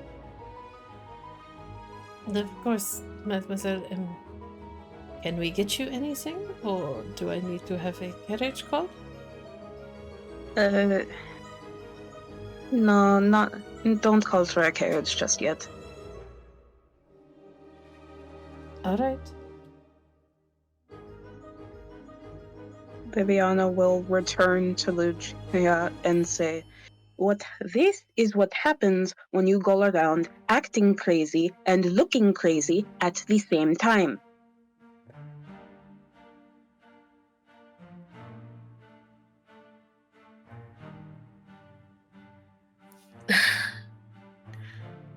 Chandler and Tola never had to deal with this. There is a rumor that you went to the party without shoes because your feet were too big for them. Well, that's... Oh, no. Yes. Oh, no, indeed. How long could that rumor last? It may not last long if you do not do such a thing again. Perhaps someone will do something more scandalous. Perhaps. We can only pray. Also, have you tried to run on cobblestones in those shoes? It was necessary. There was no need to run at all. We could have just gone back in the carriage. You didn't have to do that. It was of the utmost importance.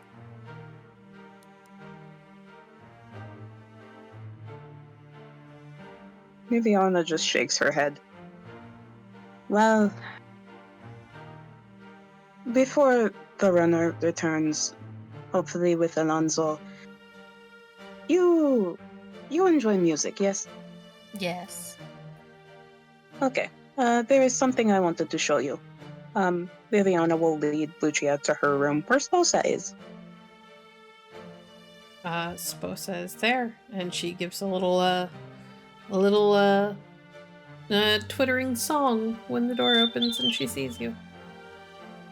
Viviana will open the cage and let Sposa hop onto her finger. She will do so.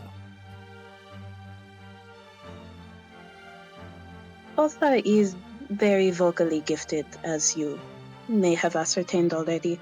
And when combined with my own talents, I find that we make quite the interesting pair for a duet.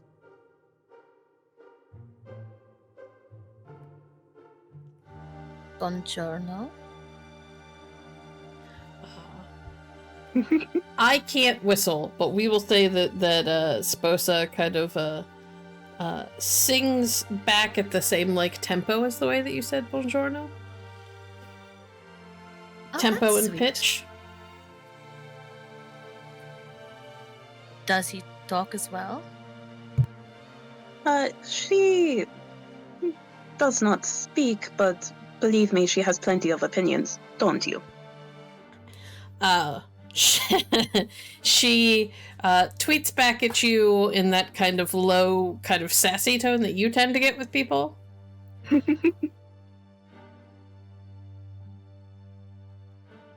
Yes. One day I will ask you what you think of Lucia when she is not here. She gives Sposa a little kiss on the head. She peeps back. She's very sweet. What did you say her name was? Sposa.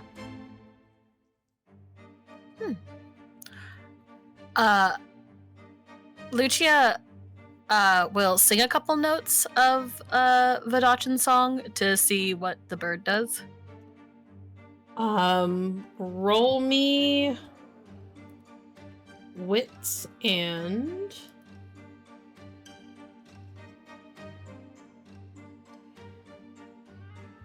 musician.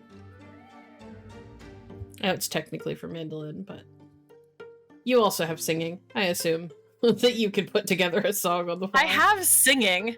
I know. This is more about can you do it in a pitch and a tone that a bird can kind of accommodate. So I'm allowing you to use musician because it's a slightly bigger die pool. We're going for target number 15. I got to. Well, well, you met it, so it's fine. What's your kept for that? Oh, 2. Okay. So actually, it would be 16. Yes, which is fine. You met it. You hum a little song, and Sposa kind of does that thing that birds do, where she kind of dances from one foot to the other on Viviana's finger, and then mimics it back. Oh, not quite perfectly, but very, very close. That's very sweet. Yes, it is very sweet. She is very talented. Oh, watch this. And Viviana will proceed to sing as well in a tone that she knows that Sposa can copy. I assume it's reasonable to say that Viviana and Sposa have done this little duet back and forth sort of thing before. Oh, absolutely. And she will sing a Vodachan song. Sposa will immediately pick up on what is happening, and will duet along with you. And there are moments, Lucia, where they are actually in harmony.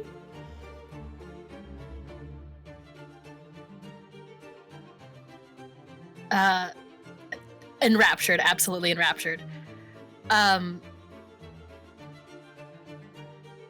Yeah, no, she just Lucia just is delighted by this. When it's over, Viviana will give Sposa a nice scritch, like on her back in a spot that she knows Sposa enjoys having her feathers scritched. You are so beautifully talented, my dear. Sposa gives a little wiggle and then kind of pecks very gently at your hand, like she is looking for seed for treats.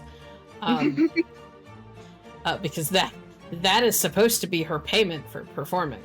That being said, as this is happening, the rudder returns. Mademoiselle? Oh, yes. The inn where he is staying says that he left in the morning. Oh, well, Of course, he makes this more difficult. yes, that does seem like he would be the type. Viviana returns Sposa to her cage. Is there a reason she's named Sposa? Of course there is a reason. It is because she is the ideal Vodachan wife. Pretty, How- in a cage, to be heard when the owner lets them out.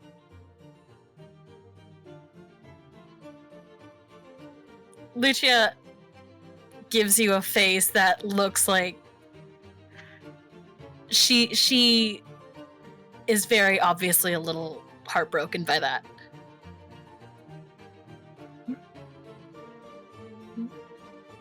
Not my opinion of the ideal Vodachan wife, but, well, you have seen the country we come from. No, I understand. If Alonso is going to be too hard to wait for, perhaps we could go to the inn ourselves. Yes, we could. I will call for a carriage. Well, I will have a servant call for a carriage. Thank you for listening to Opus the Requiem. If you enjoy this story, please make sure to subscribe and review wherever you're listening to our podcast. You can find more of our actual plays on our website at hallowedhavenstudios.com. Please consider supporting us on our Patreon at patreon.com/hallowedhavenstudios. Your support helps make more stories like this possible. For the sake of expediency, we will say that the carriage is brought and the ladies load up and head back to the inn where Lucia has been staying.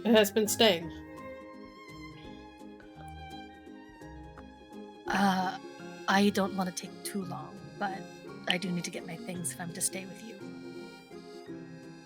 Well, that's perfectly fine. It is worth noting that it is the middle of the day, so none of your companions are there. They're all out performing in the city because that's what they came here to do. It's probably better then that they're not here. Can you write a letter? Yes.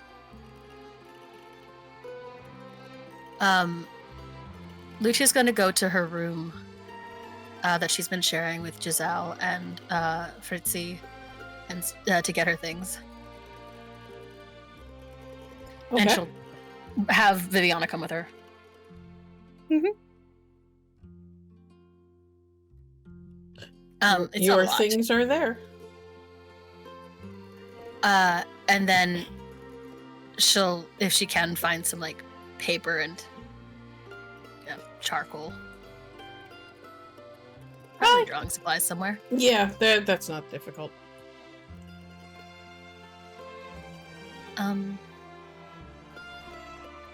Tell them that this should be enough for everything and then enough to leave town.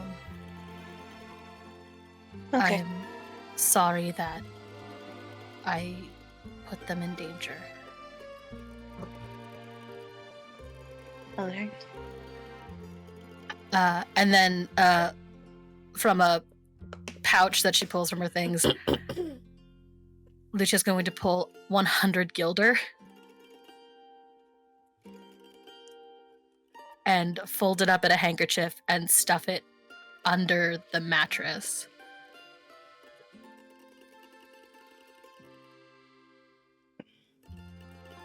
Just for Viviana- reference, so Viviana is aware that that is a lot of fucking money. Viviana stares at the pouch for a moment and says, "Are you sure you want to leave that much behind?" They do not know Vodachan wrath.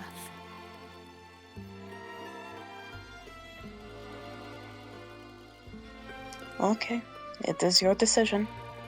I want to give them the incentive to leave town in spite of the fact that this is a good place to work.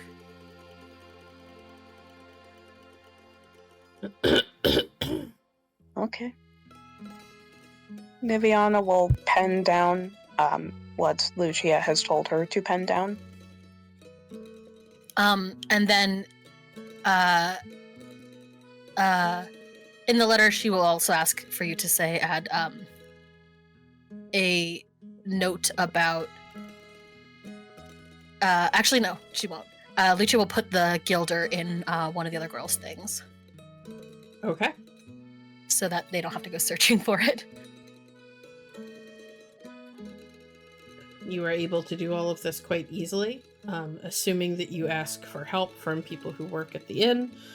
They will help you to haul your things out into the carriage that is waiting for you downstairs.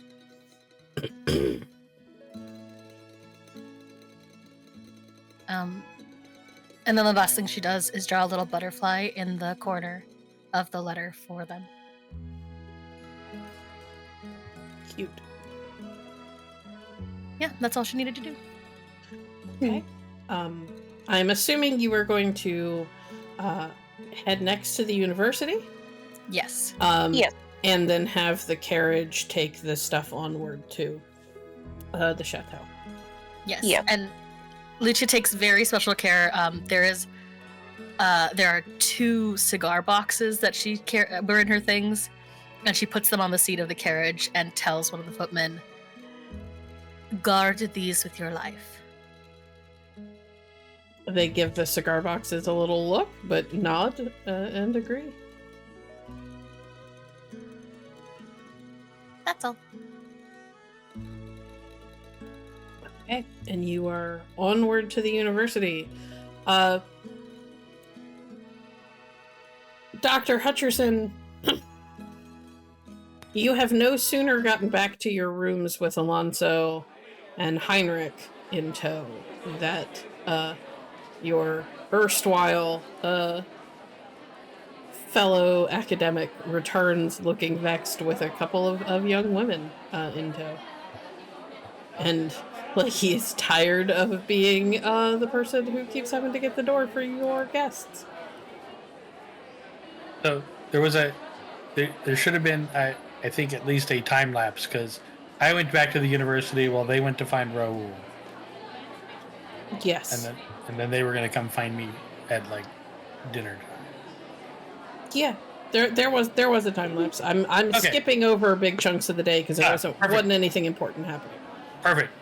Just so that the Reverend Doctor is squared away, he is shaved and made himself presentable. Yes. Brilliant. Everybody has congregated at about dinner time. And there is a light meal on the table in this research room. Welcome. Please, enjoy yourselves. How are we all feeling? I have normal-sized feet, correct? It is just a Yes. rumor. It will fade with time.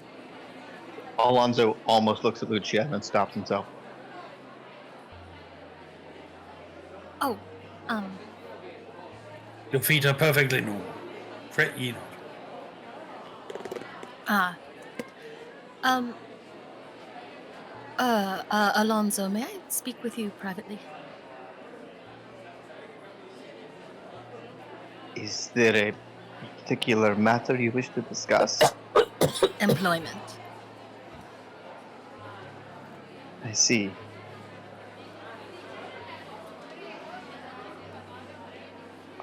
He looks around the room. Do you want me to come with you? She's looking at Lucia when she says this. I will call for you if I need you, but I do not think Alonso would hurt me in so austere a place as this.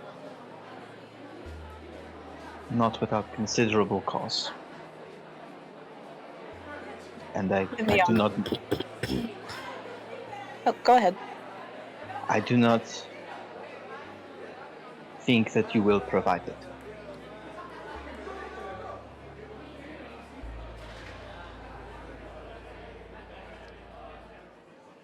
I'll make my way to follow. And as they walk out, you notice Heinrich looking at Lucia's feet because he never really looked at them before. They seem like perfectly normal-sized feet. The only issue is that she's in far fancier shoes than the dress she is wearing calls for. Calls for?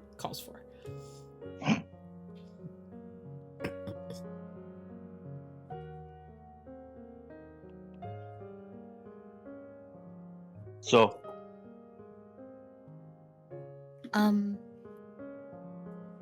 And Lucia has put aside. It's going to be really insulting now. Lucia pulls out a small pouch of gilder and kind of shakes it so that he can hear it.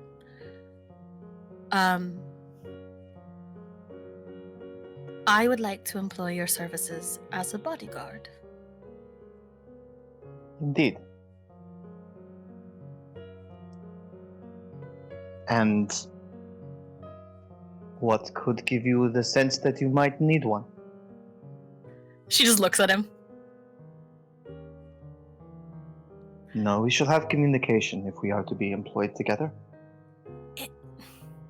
Your reaction to me, the reaction that the Grand Dame had to me, and the aforementioned amount of angry Vidachans who may show up at any time while I am looking for my betrothed.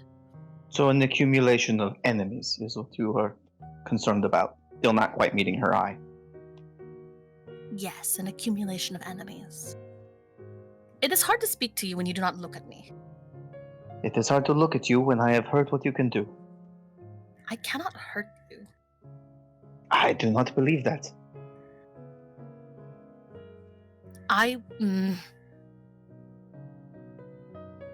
Alonso, I would not be asking for you to protect me if I wanted to hurt you.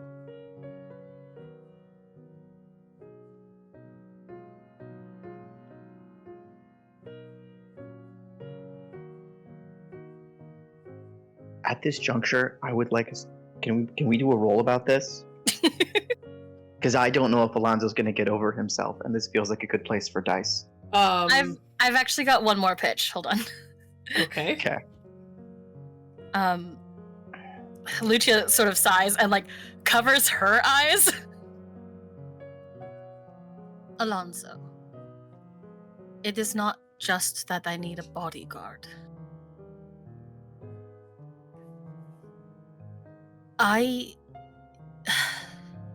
You are Vatasine, yes? I am.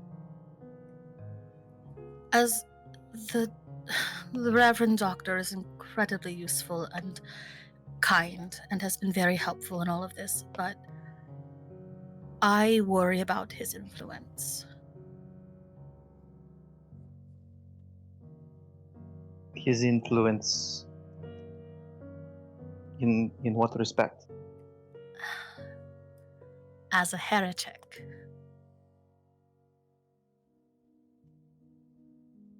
Indeed.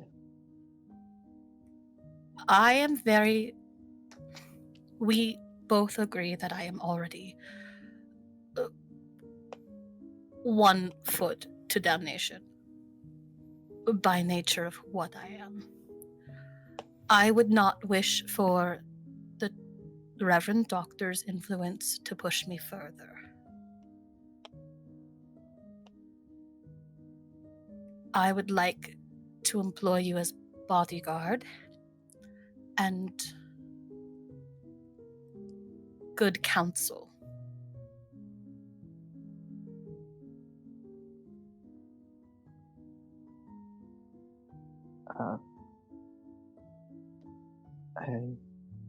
Alonso's gonna step a little closer. I see. You have I see. And you are asking for my help to protect you from the physical and the spiritual. Yes. I do not think anyone else is suited for this. Alonso, Mhm. as you think through this proposal that is put in front of you,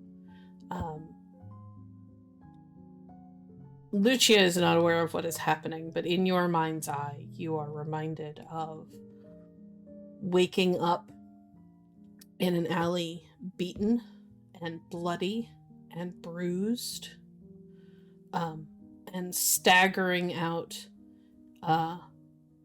into the street to find the body of a woman hanging from a crossbeam in front of a building. Her body nearly burned beyond recognition, but you know it's her because you recognize the blue hue of the dress that she was wearing by a corner that was not completely destroyed. The last time someone asked you for help, you failed them. Are you willing to let that happen again?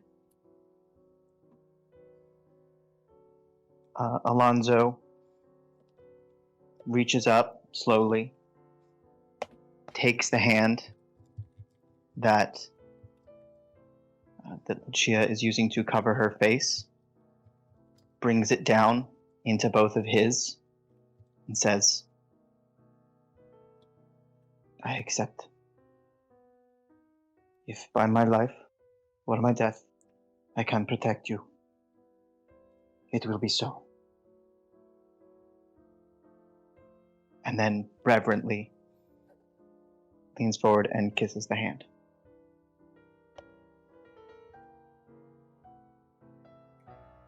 Grazie.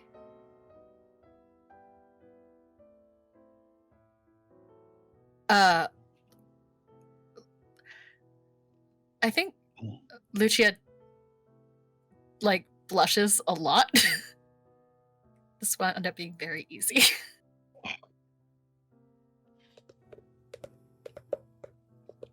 In that case, we can discuss payment. I can offer you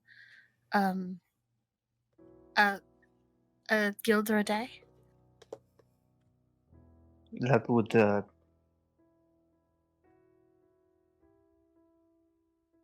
I actually don't know how much I'm paying for room and board. We will work it out. Not Indeed. much. You're not in one of the nicer places, so. Indeed, that would be. Thank you.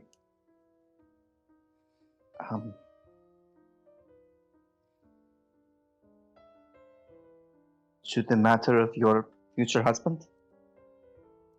Just until we find him.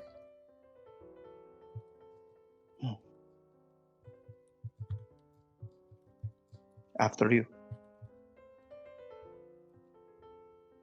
Yeah, and we'll head back. Alonso will pause briefly to say to himself, what did I just agree to? And then, We should have Dr. Hutcheson at least come up with some written contract, because I do think I'm overpaying you now.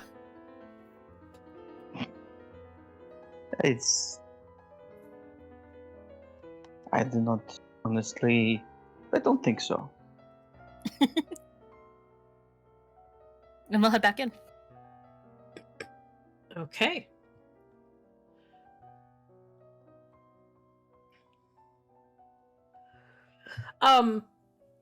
Back in the room, while this was happening, were the three of you talking about anything in particular, or were you simply enjoying the meal?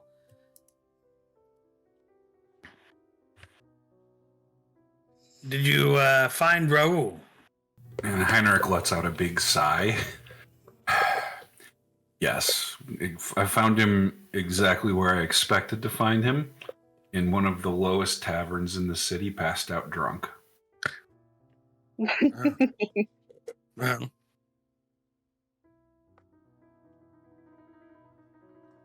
Oh, speaking of Raoul, I have an arrangement with him.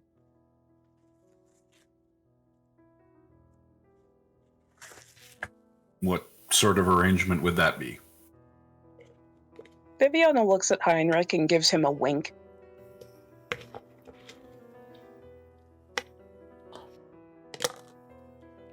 The kind one does not inquire about at polite dinner conversation, apparently. More sherry. Please. Heinrich, I was going to ask you to take me to see him soon. That is a phenomenal idea. Quite capital. And, we'll wait for the others to return. I have an idea. And as if on cue, this is about the time they return. Oh, splendid, splendid. Not dead. The tension between them visibly diffused somewhat. Yes. And, employment arrangements have been made? Yes? Yes, although perhaps we will get something in writing just to ensure that everything is fair. Very well. So we do need to find Henri. Yes. We have permission to search his apartments, yes? I think so. And his cell? I've been thinking about that.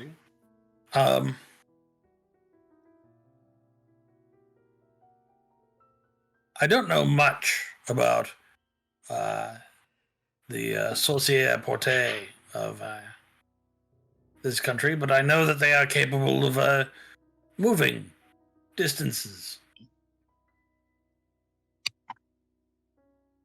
But I Surely, don't. Oh, go ahead. Go ahead. surely Please. the dungeon does not would. The dungeon is Montaigne. Would they not would they not guard against Montaigne sorcery? I cannot answer that because I do not know how the Montaigne sorcery works. And therefore, we need to ask an expert. And I was thinking of Raoul.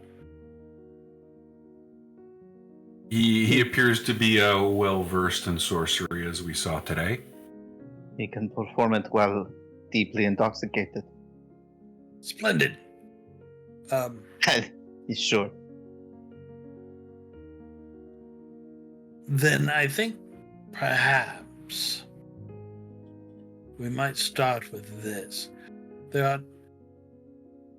Because I cannot fathom. I was thinking about this when I was awake at some indecent hour of the morning. I cannot imagine that anyone would have allowed him to simply walk out. That would risk crossing the Duchess in a way that could easily be traced and bring doom upon their heads. I agree. They would not allow him to simply walk out. But if your intention is to seek aid from Raoul, there is one thing that I would remind you, which is his family and the Cissé du Cissés are apparently quite bitter of enemies, as I learned. Oh, as a matter of fact, that is exactly what I'm counting on.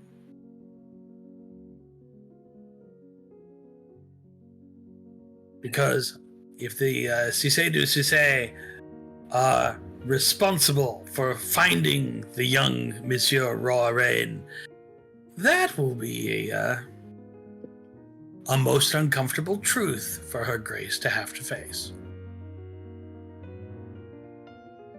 And possible motivation for them to be helpful without perhaps demanding too much of us in return.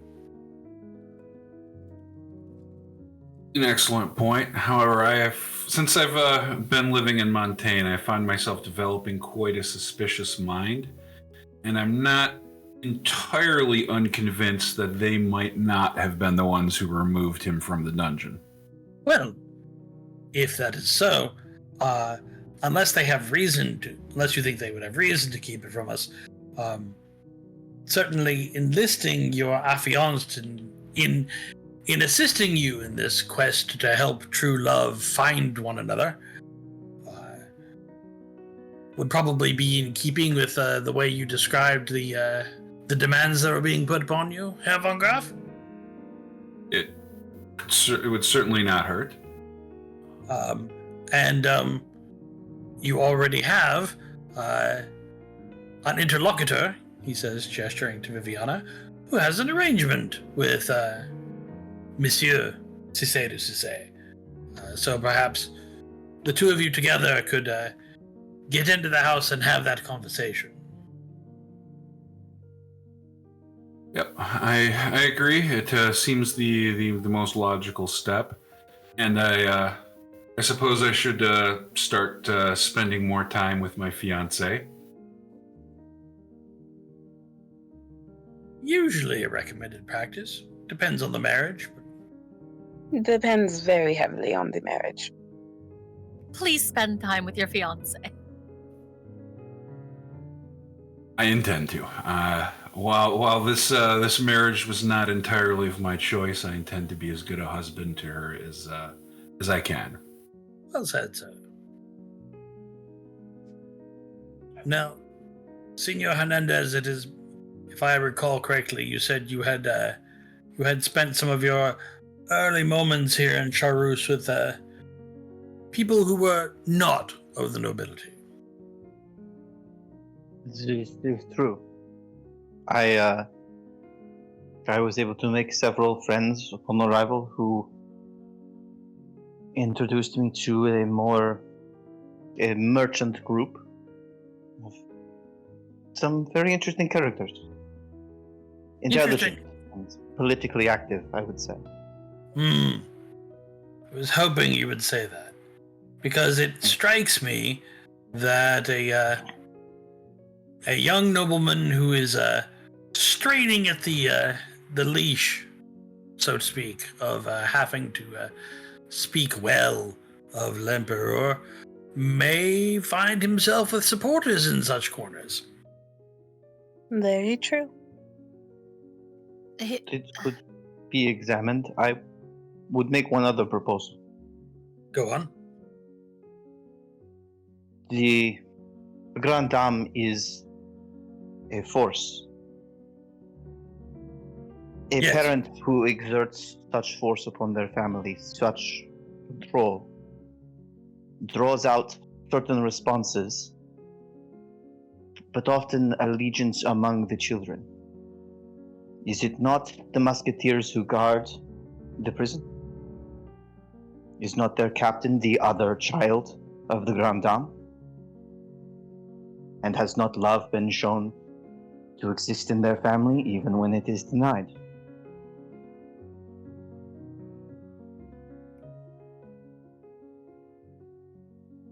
I suggest that I the follow young you. captain is...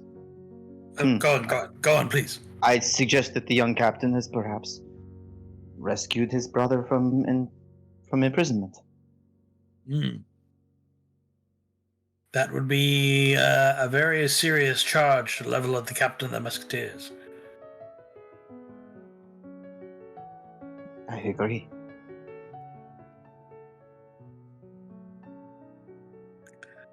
But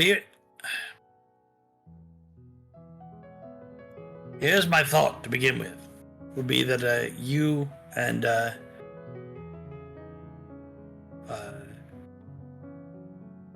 Signorina, I think in the interim, your proclamations of your true identity notwithstanding, I think it would do us all well if we were to continue to refer to you as Signorina La Traviata, just to reduce the number of ears that overhear things. No, I understand. There is a cold clarity that comes with failure. And so if Senor Hernandez and Signorina La Traviata were to go seeking young Henri, armed with some knowledge of the political backrooms and a most impassioned plea when perhaps not directed at old battle axes. I think you may see some success there. And if you two undertook that one and Herr von Groth and the Lady Francesca went to see the Cissé de Cissé, I would, for the moment, essentially camp here because I suspect that in the next day or two, the whole story of that party will begin to work its way through the rest of the city. And if it turns out that Henri has any allies, or we were to discover allies, which would just be people who don't like the Duchess, quite frankly, I am the one person most easily found among the five of us. While this is happening, I would like Viviana and Alonso to please make me raw wits rolls. Target Okay. number 15, please. Actually, not wit. Let's make it resolve.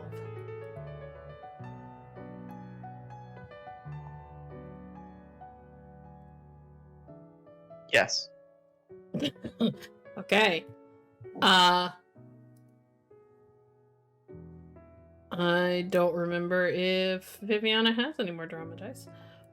Nope, I do not. Okay. As this is all being discussed, Alonso, when the good doctor brought up your time spent with, let's say,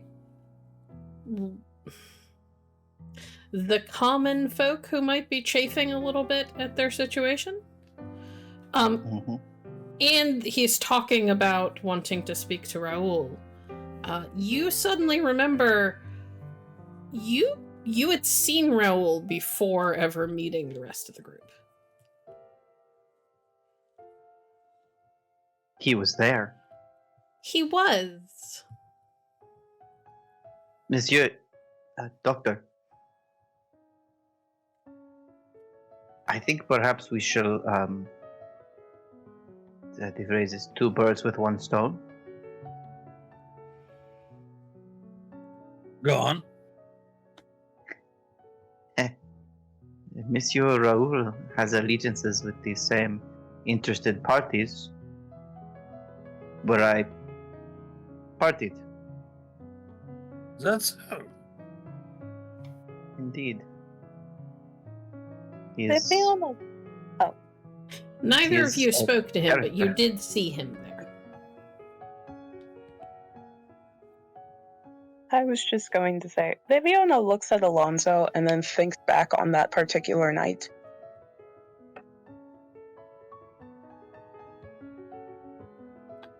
Curious. You certainly could have seen him, but you don't fully remember. To be fair, you had just finished a very long bit of travel, and had literally just arrived at the house, not expecting there to be a big event like this. I think perhaps we should have Monsieur Cissé de Cissé in for a, well, let's be honest, we could call it dinner, but it will end up being a wine tasting, all things considered. Indeed. Perhaps we have an expert present? All eyes turn to Lucia. Yes. However, I do not think he is that discerning. Then Well, your job will be easier. it's not it. Fine. It is, in fact, the opposite of his discretion that we are interested in, so. It should not be hard.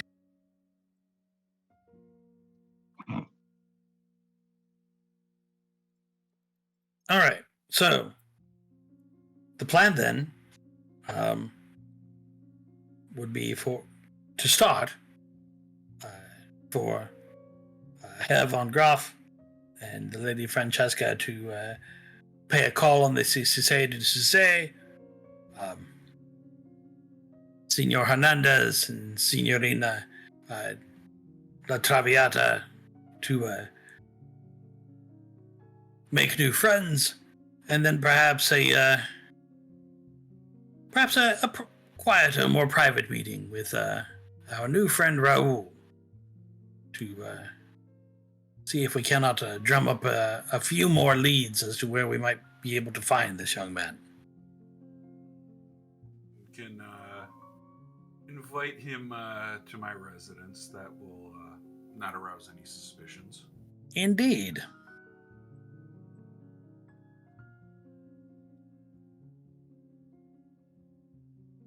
I am amenable. As am I. All right, then. Splendid. It is a plan. Now, let's eat. Oh, Alonso, I do need to talk to you. And you, I believe. All right, you all engage in dinner, finish up your meal, and then Viviana and Alonso step to the side before people start heading out. First, I must ask, for I feel I would be remiss if I did not. Are you a strega? No, I am a courtesan. Good. Thank you. Now, what did you wish? I just wanted to apologize. And apologize for what? I perhaps should be more discerning with my forwardness in the future.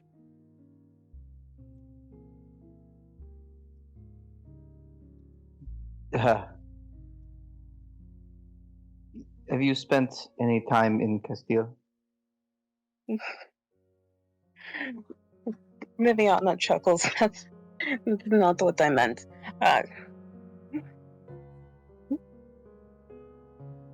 Next time I call you a good boy, it will not be after you have been deceived by another Vodachan woman.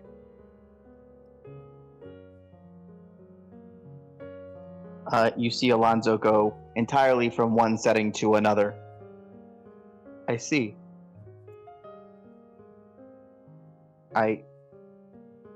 Oh. I see. Well, the evening was dramatic in many respects. Much was said, and in saying done, and indeed, we shall see. Yes, we shall see. I will say, though, if you do hurt Lucia, I will cut your sword in half. And she winks at him and walks away.